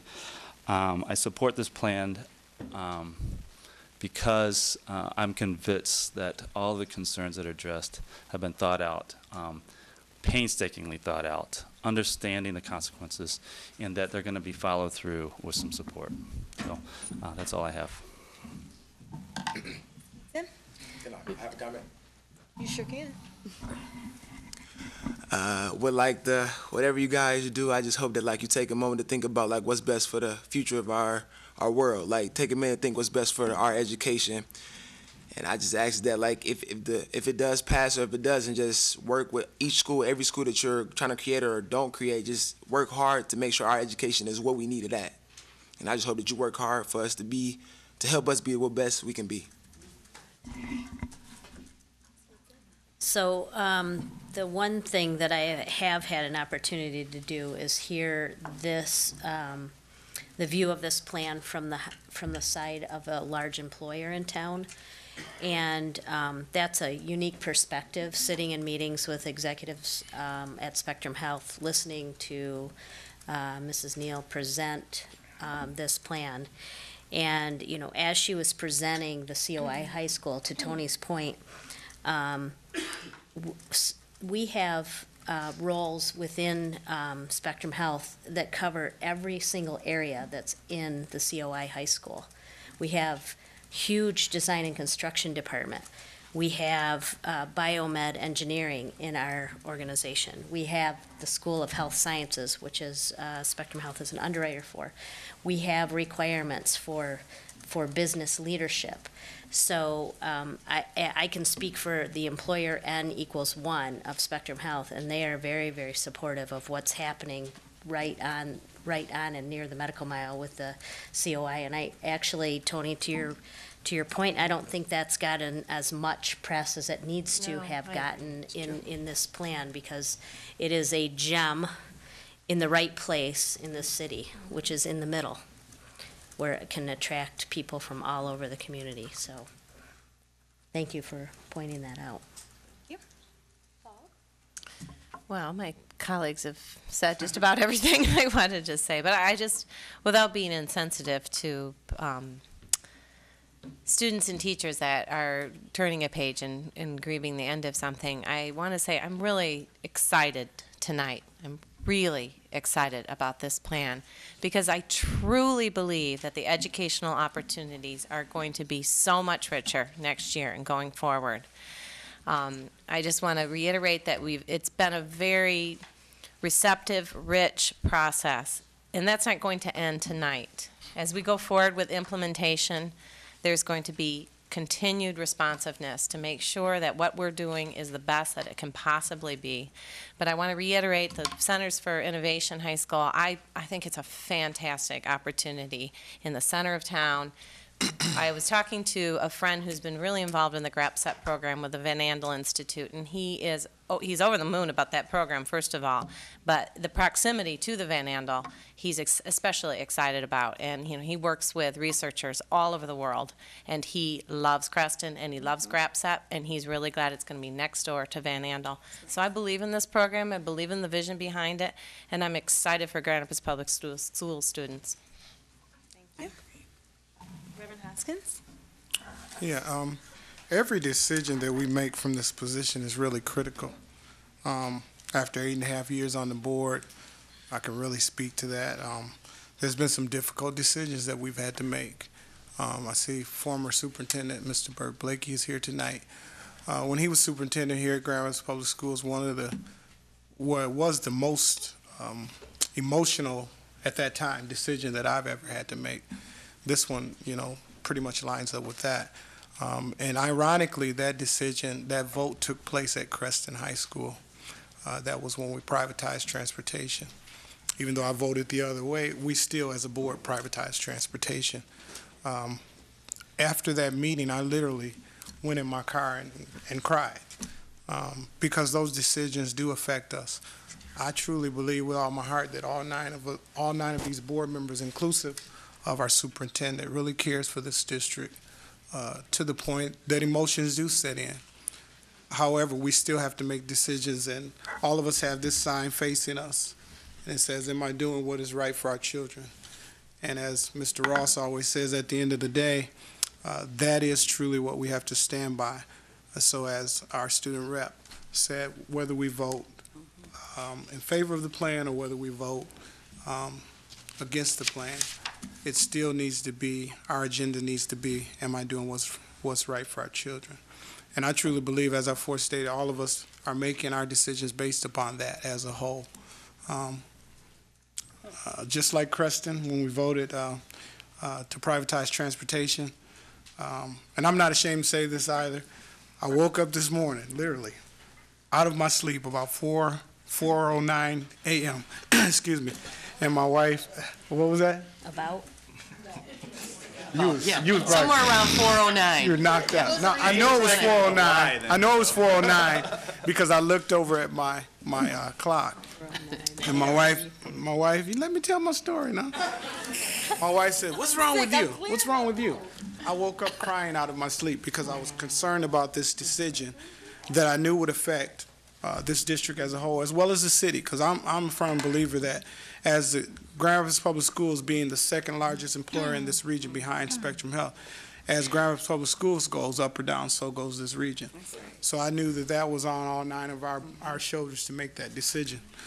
Not that I'm afraid to make that decision, yay or nay, but I knew that it would pose that situation. So I woke up, concerned, crying, but I'm an avid prayer, and that's really what I base my decision upon. So however I vote, it will certainly be because I feel that I'm doing what's right for our children. Thank you. Dr. Randalls? I want to comment that I agree with so many things that have already been said that I'm not going to restate a lot of items, but I think we haven't touched on the piece in regard to the teachers and teacher contract, and we do have money set aside for a study regarding compensation, and looking at where we're at compared to the other districts in town, and also that ongoing negotiations are happening, and that the administration does have plans in regard to transfer and vacancy, and certainly does want to work with the teachers union. So that this everything but hasn't fallen on deaf ears. So this is something that's just as important as making sure that the educators are listened to and heard, and can be as happy as they can be in a district that doesn't have a lot of money, and we're doing a restructuring plan. And then this is an ongoing evolution. I certainly hope, just to piggyback after Reverend Hoskins, that this vote is a little bit easier on you than closing or privatizing busing. I'm done. Thank you. Well, I want to get out there that this plan is not a silver bullet. It's not, we vote on this plan tonight and GRPS is different tomorrow and fixed and successful, and this is part of a process. Just as the development of this plan was part of a process, our vote tonight signifies the beginning of really the real work that needs to be done, and that is transforming GRPS into the district that we want and know that it should be, and know that the cost savings that we obtain through this plan are to provide educational opportunities to children that we know they deserve. And I guess I ask, just as Mr. Ross asked of the student, to everyone in this room, to the administration, to the teachers, to the board, to the community, to our partners, to be with us along with this process, because this plan was developed based upon the best input of people who have Grand Rapids Public Schools in the city of Grand Rapids first, not because of some ideology that was placed upon us or from some outside influence. No, the decisions that we're making tonight are based because people care first and foremost about Grand Rapids and Grand Rapids Public Schools. And as I said, we know the work begins today. This plan will, there's going to be some things that are presented in this plan that we know will be wildly successful. And there's going to be some things that fall short of our expectations. But we do know, just as we've been receptive and flexible in terms of the development of this plan, we're going to be receptive and flexible in implementing this plan. And that when things don't work out as well as we know they will or want them to, that we can make the changes along the way. And we will hope that our community members and our students will let us know when something's not working, and that we can make changes that are necessary. So I will be voting in favor of this plan because I know that the time is now, and we need to do this today.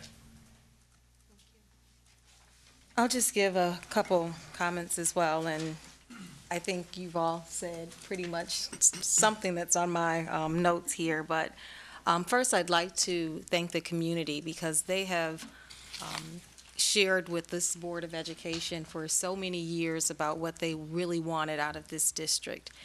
And started with strategic planning, with superintendent search, engagement, community engagement, the superintendent's listening tour. There have been so many opportunities for this community to tell us what it is that they want for this entire school district, for all 18,000 kids.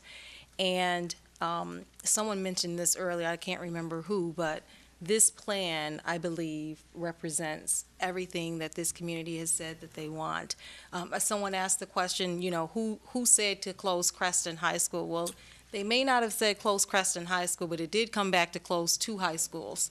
And so every single aspect of this plan has been, a part of what this community has indicated that it wants. And I think that is why we've had so many people to come out and support the plan. Even those who may not like a portion of the plan have supported the plan in general. And I think we all are probably in the same position where I know personally, I don't like every single aspect of this plan. The superintendent is saying the exact same thing. But what we do know about this plan is that one piece impacts the other piece. And so we can't piecemeal and say, I don't want to close Creston, and I'm a polar bear too.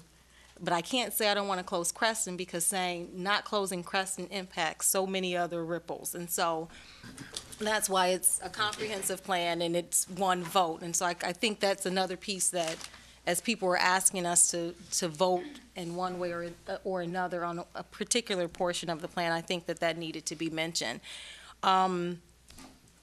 So again, thank you to the community. I'd like to thank the superintendent and her team who have worked tirelessly, a whole lot of hours. You have a very dedicated team. They are brilliant to come up with this. We are very grateful for all of the work that you all have put into this. And, coming from the superintendent, she's talking about the questions that they're asking and that they're pushing back and that, they're thinking about all 18,000 students as well. And so I am very, very thankful for all of you, for all of the time and energy and the time away from your families for the last few months that you've put into trying to develop a plan, a comprehensive plan to impact this entire community. Thank you, thank you, thank you. And then I'd just like to highlight some of the things that I think personally are the highlights of the plan. And this is why, although I may not support one or two of the items within the plan, here are just a few that I really, really support. And the COI high school is, way up there. It's probably number 1. Uniforms is right behind it. The K-8 models, I think that is exceptional. I think that will keep students within our district, and it says a lot because those are the areas where families are maintaining or retaining within the district, and so we want to be able to keep those families instead of allowing them to leave the district at middle school. I think the expanding city, and I know that needs some more talking and what that will look like, but just having an opportunity, because again, this came out of, I remember in strategic planning where people said, if you have this state-of-the-art school and, it's nationally acclaimed, then why don't you have more open seats? Not necessarily bringing the level down, but keeping the level where it is, but just opening it up so more families can experience that. So I think that's a really good one. The IB Art School, I'm very in favor of that.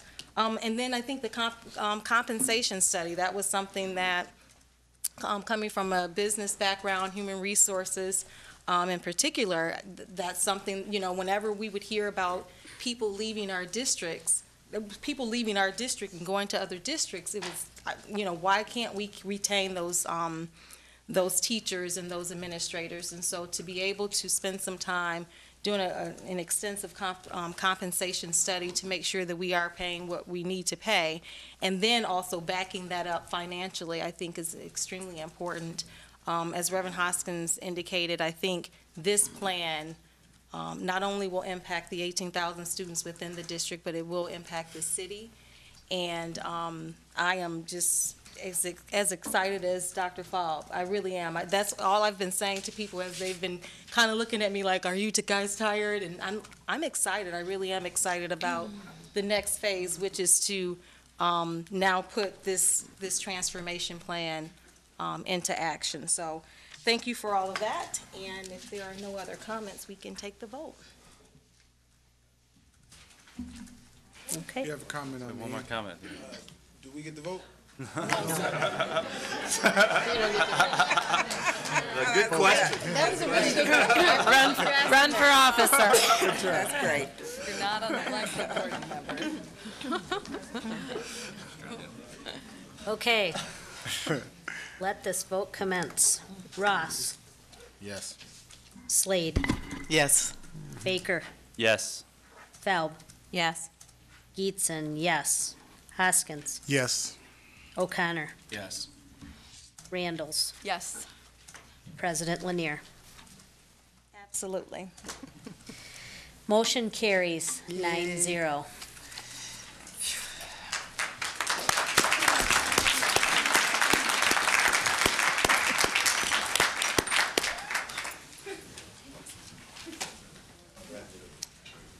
Next, we have the consent agenda grouping. Motion to approve the consent agenda? Support. Excuse me, I want to do one of those pull something out businesses. Oh. So you have to. Motion to support consent agenda excluding the section 22I technology grant application. Okay. Support. Supported it.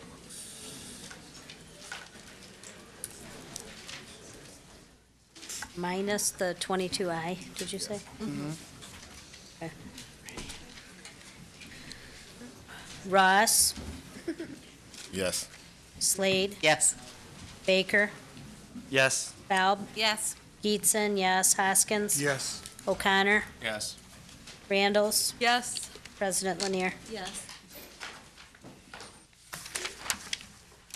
Now we need a motion to approve the Section 22I technology grant application. Motion to approve the Section 22 technology grant? Support. Open for discussion. Ross? Yeah, I just only wanted to discuss it because when it was shared with us at finance, I don't know if I just honestly maybe wasn't doing effective enough listening, but whatever the case, I sort of had some questions or some concerns. I understand there's a deadline to respond to the state with this by the 20th, which it doesn't really give us a lot of time. But some of my initial, well, first of all, I guess I do understand that we have to go this direction out of the way to some extent, considering that the purpose is for the preparation for the online growth assessment. So we don't really have much choice in that regard. But as it was being explained to us, one of the things that honestly just concerned me as we move forward with the transformation plan was, like in any grant, we're going to have staff on the ground at whatever level be assigned another set of meetings. And, and I only mention that it seems minuscule, but my experience in the buildings, and I just know that at every level of the district, I think we're kind of meeting out, if you would.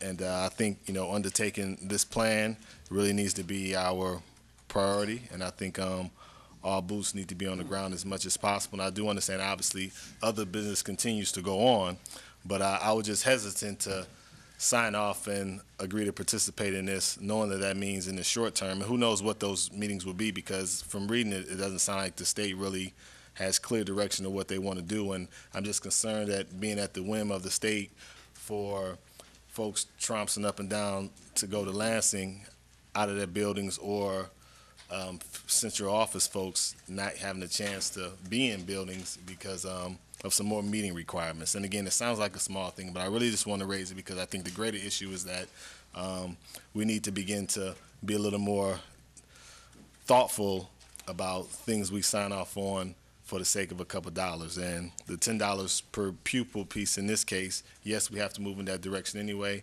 but I just wasn't convinced that it was worth the trouble, and I just didn't want to let it just be caught up in the consent agenda without other people getting a chance to chime in on it. That's all. Superintendent, you have any response to that? No, but I respect that opinion, because it does, small grants do take a lot of time up from staff, and we will be very mindful moving forward with that, because there are a lot of requirements when we go forward. However, with this particular grant, we felt that it was the right thing to do, especially as we go through this transformation plan. We thought it would add a layer of additional support for students. But point well taken. We will consider the meetings and the requirements for every grant. Any other questions, comments regarding the 22I grant?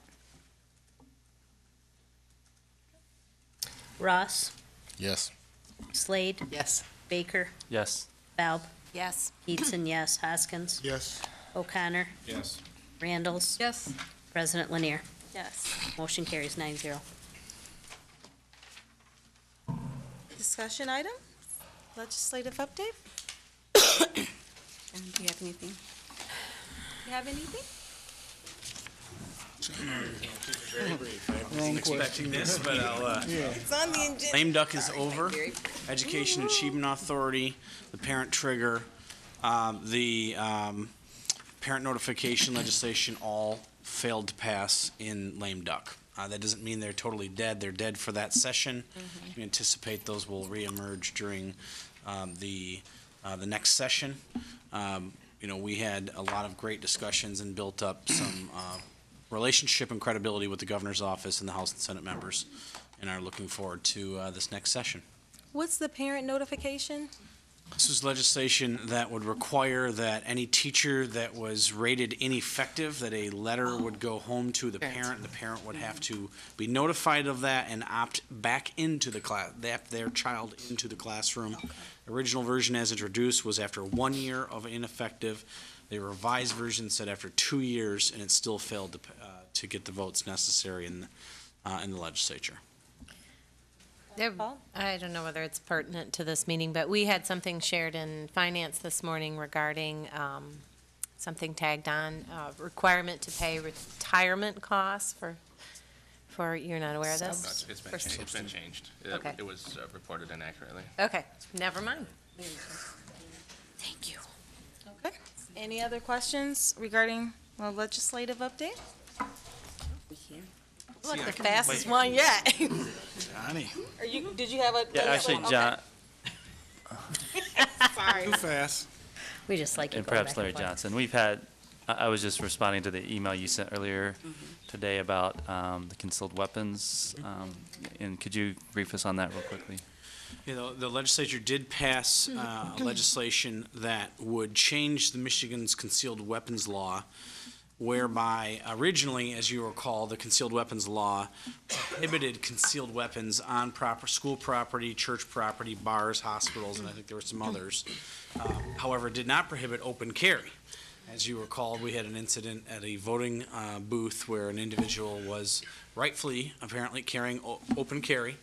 The Senator Green, who was the original author of the CCW law, who also offered up this recent change, sought to change the law to allow concealed weapons on school property and other properties with additional hours of training that would be required above and beyond what it takes to get a CPL, concealed pistol license.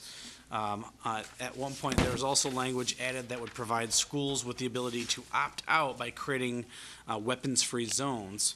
However, there's a Detroit News article today that is disputing the language that seems to suggest that it did not actually accomplish what the bill sponsor had intended.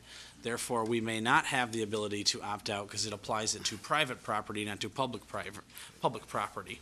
Therefore, there's a lot of question right now, and this is something we are still investigating based on where it is. I do know the superintendents from every ISD school within the ISD did submit a letter to Governor Snyder urging a no vote, or a veto, excuse me. Any other questions?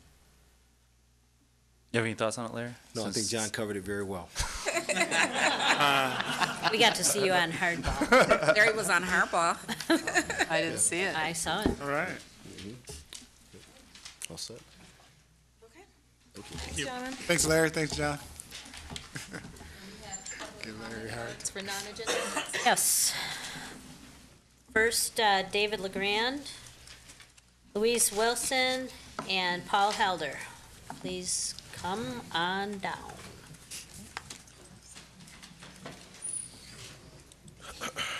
And John Walkus.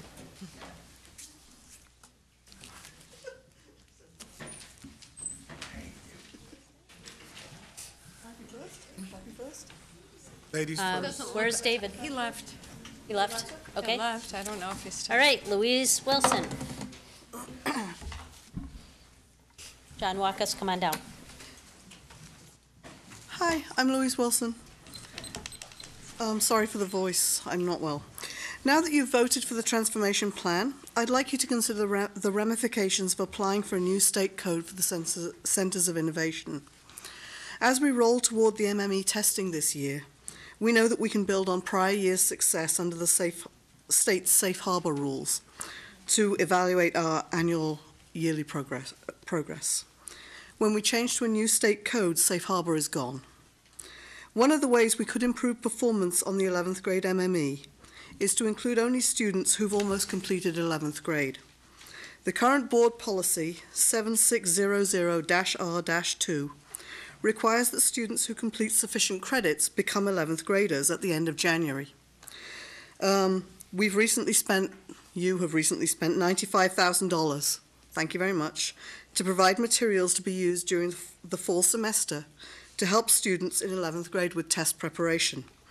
When we move students into 11th grade, because of credits, that gives them only a month to prepare for the MME test.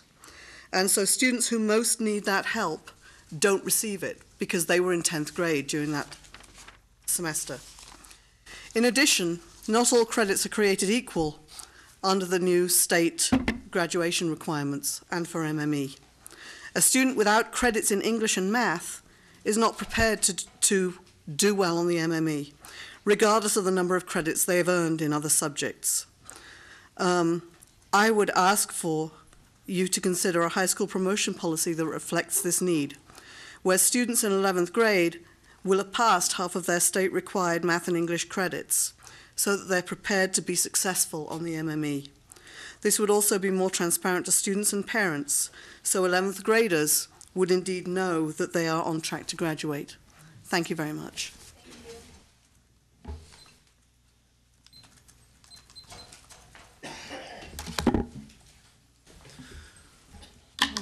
Thank you, Ms. Lanier, Ms. Neal, and the rest of the board for passing the transformation plan tonight. I've sat here many times before and argued that we needed a vision for this district and that we needed to put a plan in place. And through the strategic planning process, it never really came about.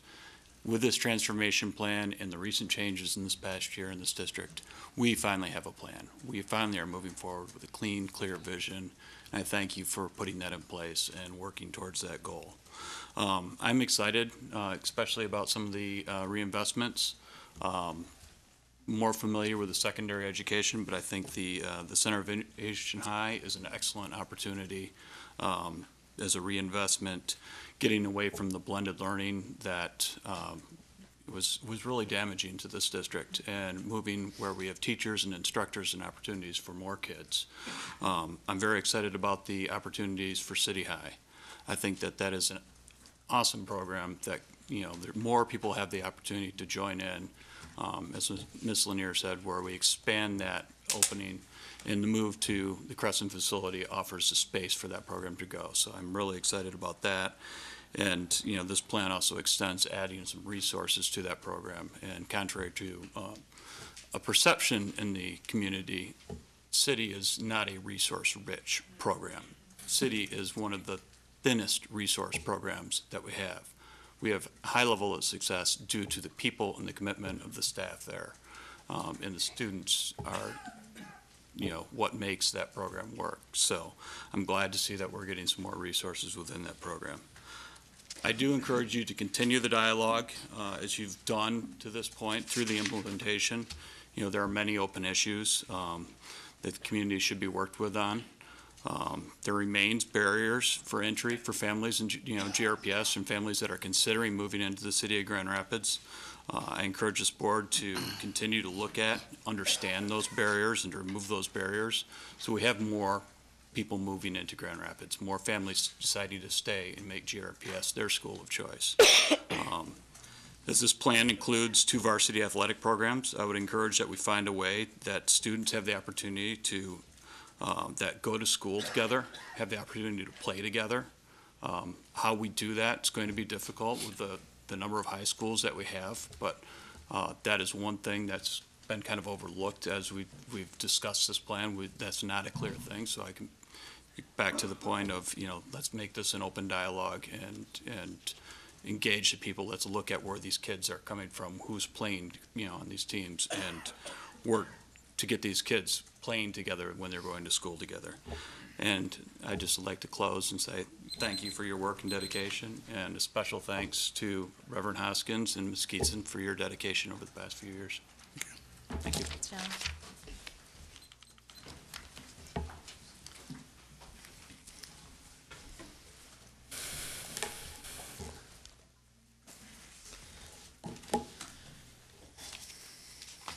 Good evening, everyone.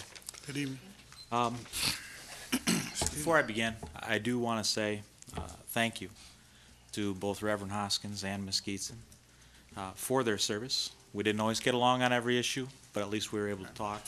And certainly, more so as time went on, we seem to find ourselves increasingly in the same spots. And, I consider that to be successful in terms of building relationships.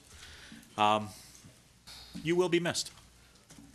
I guess beyond that, I would like to turn to a couple of policy issues.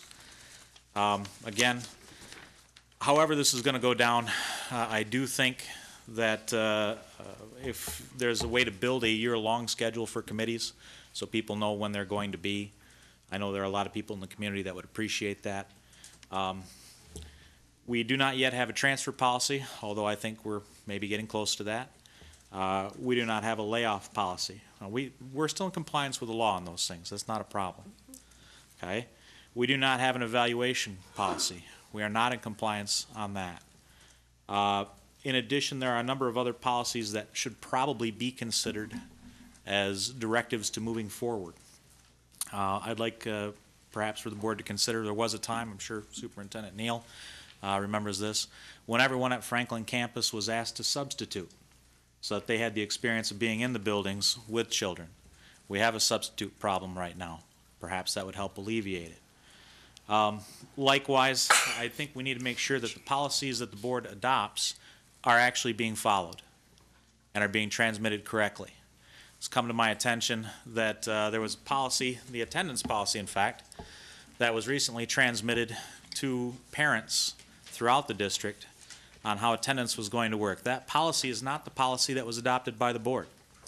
It is the initial draft policy which puts teachers as responsible for everything. That is not the policy that was adopted by the board. So that needs to be addressed. I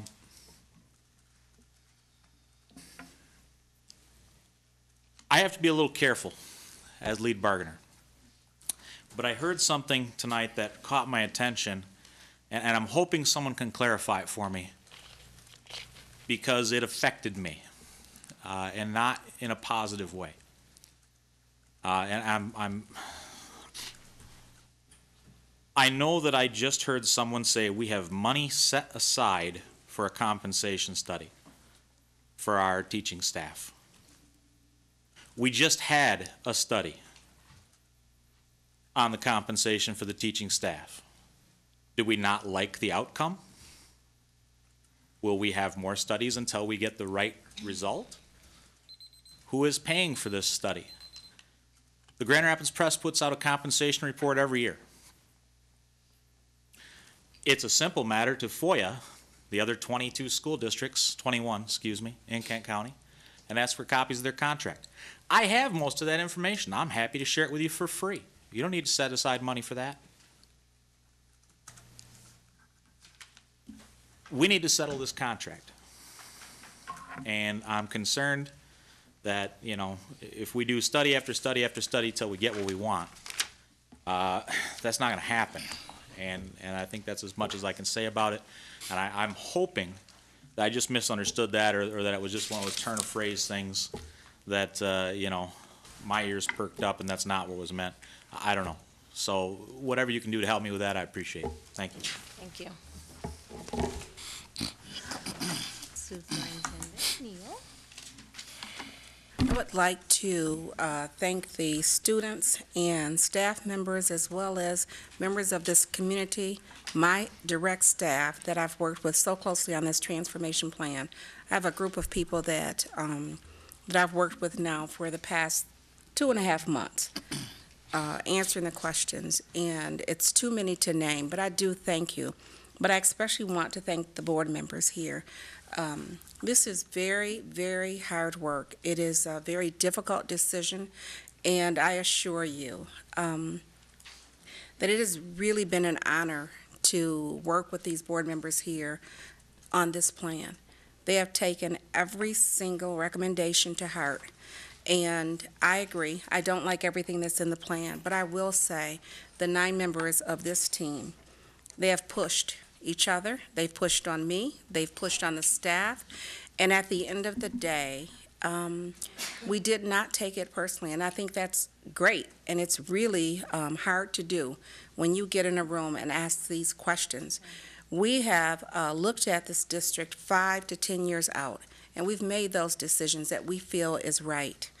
And so I want to thank all of you for doing that, because I know it's been hard. Start with the students. Any comments? You can go first. The only comment I have is being a Grand Rapids Public School athlete, I just ask that there's a lot of thought and process put in, like the coaches and how the teams are going to be formed and distributed among the students and stuff. So that's my only comment about the sports. I do think that this will be a good thing for the students, and I agree with the change.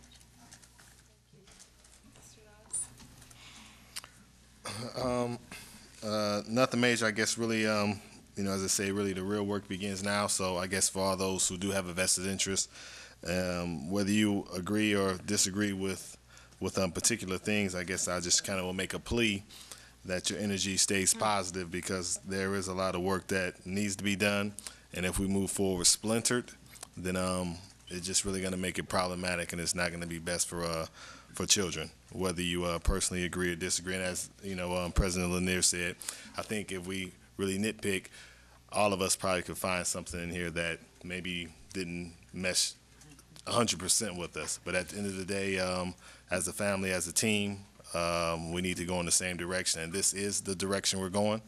So I would really just ask that instead of any corner complaints or armchair quarterbacking, so to speak, that you know, we really just all hold our heads high and ask yourself how you can help us move forward with this. Ms. Lee?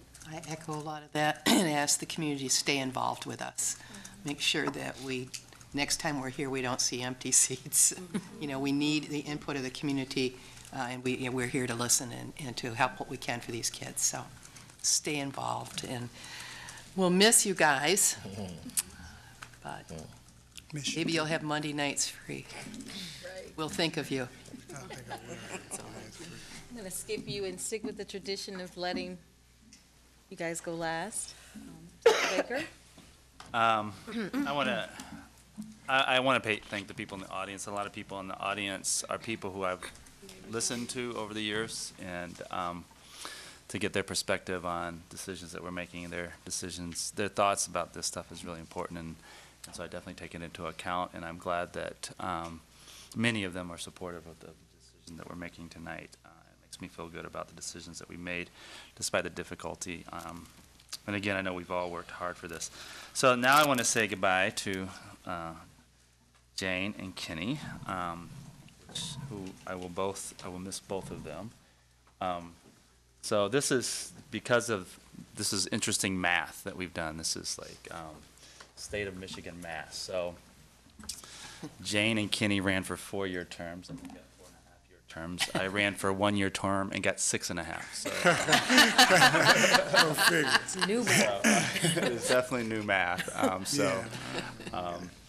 But actually, Jane, Kenny, Sunita, and I all had the pleasure to run together 1 year, and that was the year that every organization in the city felt that they wanted to get involved in Grand Rapids Public Schools by hosting a debate. We had more debates that year than Clinton and Obama had. And I think I know everybody's first line. I mean, it's like because we all heard ourselves introduce ourselves so many times. You know, so I knew how many doors Jane knocked, and I knew that Kenny is going to hold the line on the money, and so and that Jane has proved to be hardworking, and Kenny has proven to hold the line on money. So anyway, so we got to know each other well. Yeah. And I think that despite the fact that in a way, I mean, we were and weren't opponents, we all ended up working together. We all, I think, really respected each other at the end of that process. And it's, you know, everybody in this room knows it's been a tough 4.5 years. There hasn't been that many easy meetings. And so, and it's been tumultuous. I think that any observer will know, though, that these two, all of us, but these two especially have worked very hard and have done so because they care a lot about the outcome and have been pained about the decisions that they made over the whole length of this time. And it is quite a bit of work and loss, et cetera, but I think that they've gained quite a bit too, and I hope that they feel that way. And also, Sure. I've certainly appreciated serving with them, and I'll definitely miss you too. So, thanks. Thanks, Dr. Baker. I guess I want to take an opportunity to, again, express everybody in the community that's taken time out to participate in this plan. It's as good as everybody who's participated, and that's why I think it's solid, and to not go away because it is evolving. And I also want to specifically thank the team. We did ask you a lot of questions, and we worked you hard, and it's a rich plan. Rest up, because there's a lot of work in January, and I want to thank my colleagues as well. But I especially want to thank you, Superintendent Neal. It's you've really set the tone. You've set the process, how we should carry ourselves, and how we should move forward. And I'm really grateful for it. I want to thank Jane for her service on the board. It's been a challenging 3.5 years, I think, for us on this board, but we are ending in a really positive direction. I know your dedication to Grand Rapids Public School is lifelong. And for myself, I feel like it's the beginning of a new partnership with you in the community, and I'm looking forward to it. And the same goes for you, Reverend Hoskins. I'm looking forward to hearing you play as a musician and getting to know you, not as a fellow board member, but as a fellow advocate for Grand Rapids Public Schools and Grand Rapids. Thank you. Mr. O'Connor? I'll be brief as always. I very much appreciate getting to know both Reverend Hoskins and Ms. Gates in our time of service here together. Public service is never easy, and it takes a special kind of person to want to have to do this sometimes. And I know that you've both had many tough decisions over the years, and I appreciate the leadership and the guidance that you've given me since in our short time together here. And I look forward to seeing you here in the future. And enjoy your time. Enjoy your Monday evenings.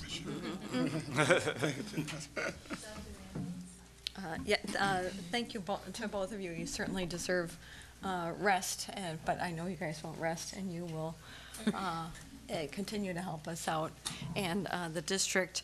And I just want to reiterate, this is an ongoing process about improving this district, and it requires ongoing positive communication and constructive criticism. And I do want to say happy holidays to everyone, and separate your bullets from your guns and lock up your guns. Well, to Jade and Kenny, this is tough. Don't start. I won't. I'm not.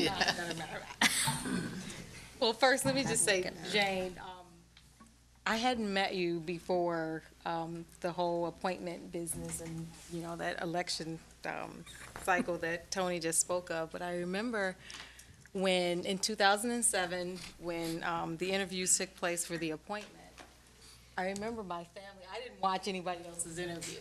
I remember my family freaking out about you. They're like, oh my God, that Jane, I don't know if you're gonna get it, because Jane, she was tough. Freaked me out. So I was at home nervous about this Jane Geetson person, whoever she was. And as you know, and as most of you may know, it was a tough decision for that board. And and I can see why. I was immediately impressed the first time I met you, and it was during one of the debates, one of the many debates. 12 debates. Right. Debates. And that impression has lasted this entire time. Thank you for your service to the children of Grand Rapids Public Schools, and you've been given this service before this board opportunity, and I know you'll give it beyond your tenure here with us on the Board of Education. But most importantly, I'm thankful that I've gained a friend. Thank you. And Reverend Hoskins, thank you for your wisdom. I think you were president when I became a board member, and you welcomed me in, and you called regularly to make sure that I understood what was going on, and I appreciated that. And I think because of you and because of your leadership, it helped me to be a better board member. I was open to hear, and you were open to share, and I appreciate that. And I'm actually looking forward to your next chapter. You have a lot of new and exciting things happening, and I'm just anxious to see what all of that will bring. And thank you for your service for 8.5 years. And I know you have grandchildren. I don't know if they're in our district or not, but I know that this will not be the end, because you're constantly advocating not only for your family, but the members of your church and other members in the community. And so thank you for that, and I know I'll see you around regularly. Thank you. Appreciate it. So I'll start with you then, Jay. Okay. I am going to read my opinions or my comment, because if I don't, I'll forget something. So forgive my reading. It is with significant mixed feelings this evening as I leave this board. In the 4.5 years I have served on this board, I've seen a great deal of change in this district. I am very proud of the sound decisions that we have made, that have been made by this balanced board in the last year. In addition, I am also very proud of the long-term fiscal leadership of this district, which has kept us from going the way of many other urban districts in Michigan and around the country. The primary roles of this board are to set policy and employ and evaluate the superintendent. In my humble opinion, we have the best superintendent in the state and possibly in the country. She has accomplished more as a leader in her short tenure than I have seen in any setting. I am and always have been very excited about the possibilities of this district. This is the first time I have felt we are within striking distance of the tipping point and can be a national showcase for public education. I would like to thank this board for the sound decision-making in putting Mrs. Teresa Weatherall Neal in this seat. One thing that I have learned while on this board is that board service is a team, not an individual sport. This is not to be confused with a rubber stamp board. To be a good board, you have to work as a team with your one and only employee and 9 members. You have to have a shared vision, demonstrate mutual respect for your role and for the role of others, and identify the work to accomplish the goals and then get it done. I cannot leave without giving voice to my deep concern about keeping this momentum. Many people have weighed in over the past few months about the solid nature of this board. We are very different people with very different backgrounds, perspectives, and opinions. Keeping this group of 9 functional is a very fragile balancing act. It takes a shared vision and mutual respect, as I mentioned earlier. It also takes a solid leader that is willing to lead from behind to assure that each of the 9 elected trustees has an equal voice so that we speak as one after a board action is taken. I give Mrs. Lanier a great deal of credit for her leadership in taking a very tough journey. The public will never really know or understand the journey that this board has been on over the past 2 years. This has been grueling and emotional work. Keeping the 9 of us in our lane is the hardest work of all. The The role of the board president, well done, is not one of getting the limelight or being in control. It is one of servant leadership and balancing the voices of a group of 9 rather opinionated leaders in their own right. I count myself among them. All 9 voices need to be expressed equally. Our children need all of our voices, not just some. This will take a great deal of leadership. This takes a great deal of leadership, finesse, and humility. I think it would be easy to think that some board members might deserve more of a voice than others based on background, education, presentation style, or even sheer chutzpah. I could not disagree more. Each person on the board has been elected by the people of this community for a reason, and they deserve an equal voice at the table. The president of this board is a key to assuring that a delicate balance continues. One fault I have that has been pointed out to me by a few of my board colleagues over the last 4.5 years is I tend to assume good intent. With me, people start with a full bank of credibility, and their bad actions are what withdraw from that bank. In my opinion, most of the time, this is a fairly good attribute, but not always. Sometimes I give people a little bit too much rope. It is a lesson I will continue to hone with experience. Given that, my one regret is that more swift action was not taken with some of the leadership changes in this district. You can never look back. However, I want to apologize for those that were adversely affected. I'd like to thank our superintendent and her talented team for all their great work. I am so impressed by the solid people that have emerged from the shadows with a change in leadership. To quote Voltaire, "Life is thickly sown with thorns, and I know no other remedy than to pass quickly through them. The longer we dwell in our misfortunes, the greater their power to harm us." I want to thank the people that supported my initial campaign and have supported me during my board service. This job well done takes a great deal of time, education, dedication, and humility. Although I have a pretty significant day job that involves managing large budgets, buildings, and staff, I had to learn a whole new field of public education. To be a good trustee, you have to set aside what you think you know and dig into understanding the complexities of legislation, school funding, regulations, human dynamics, and the ever-changing climate of urban public education. This is not a 4-hour-a-month job. This is a big and important non-paying job. In closing, I want to thank the children and families of Grand Rapids Public Schools who allowed me to serve them. My board colleagues who respectfully pushed and pulled on issues concerning our children and are very committed to the success of children and this district. I have made lifelong friendships that would never have been if not for this service. Teresa, for all you do and continue to do to serve the children of this district.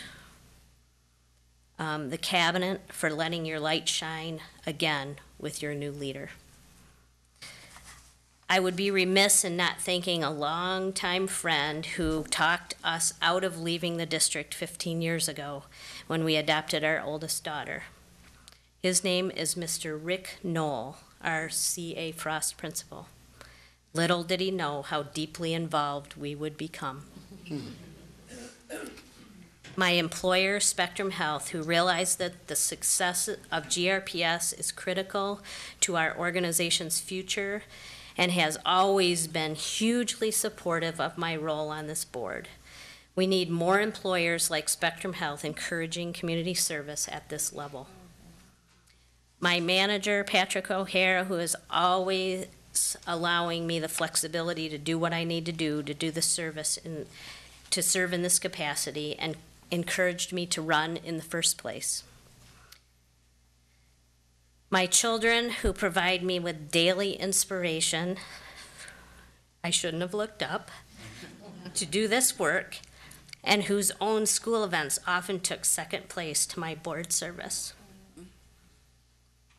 And to my partner, who has had to do all the heavy lifting at home when I was not there to help, and is still one of the biggest fans of GRPS I have ever met. Thank you. And Kenny, I will miss you, and I consider you a friend. Same here. Thank you for everything.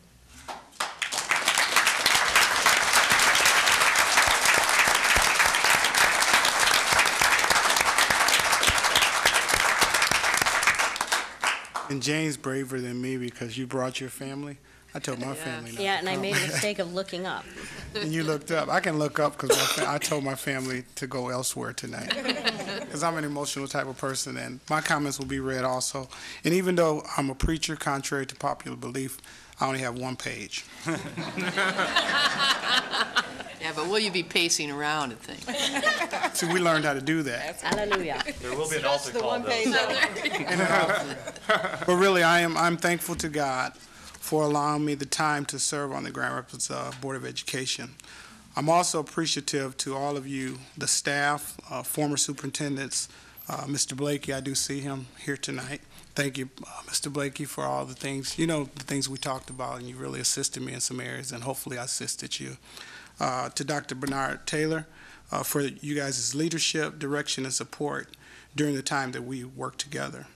To our remarkable teachers, my past and present board members, our colleagues, our current superintendent, Mrs. Teresa Weatherall Neal, continue to listen, continue to keep doing what you're doing, and stay the course.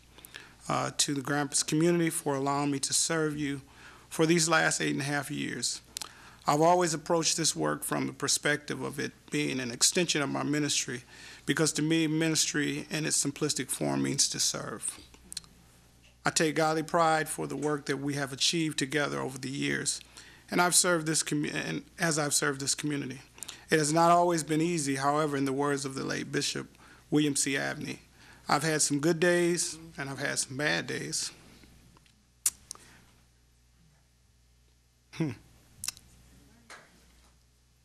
It's okay.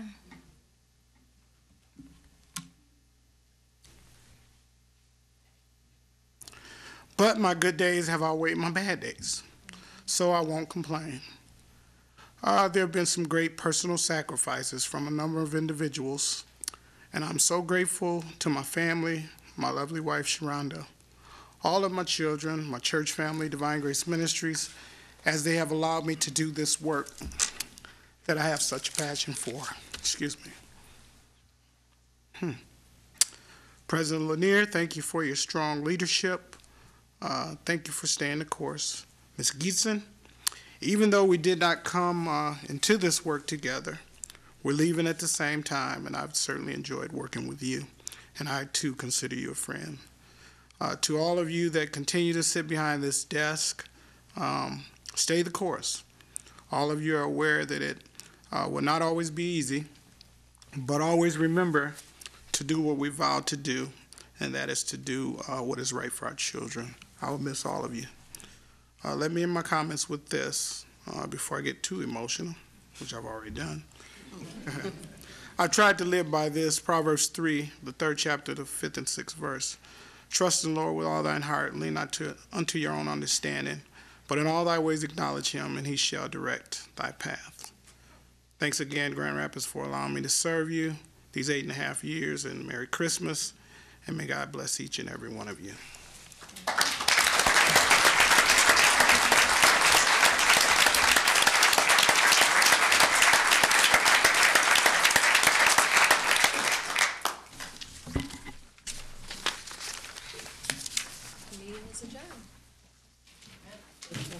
Everybody have blessed holidays.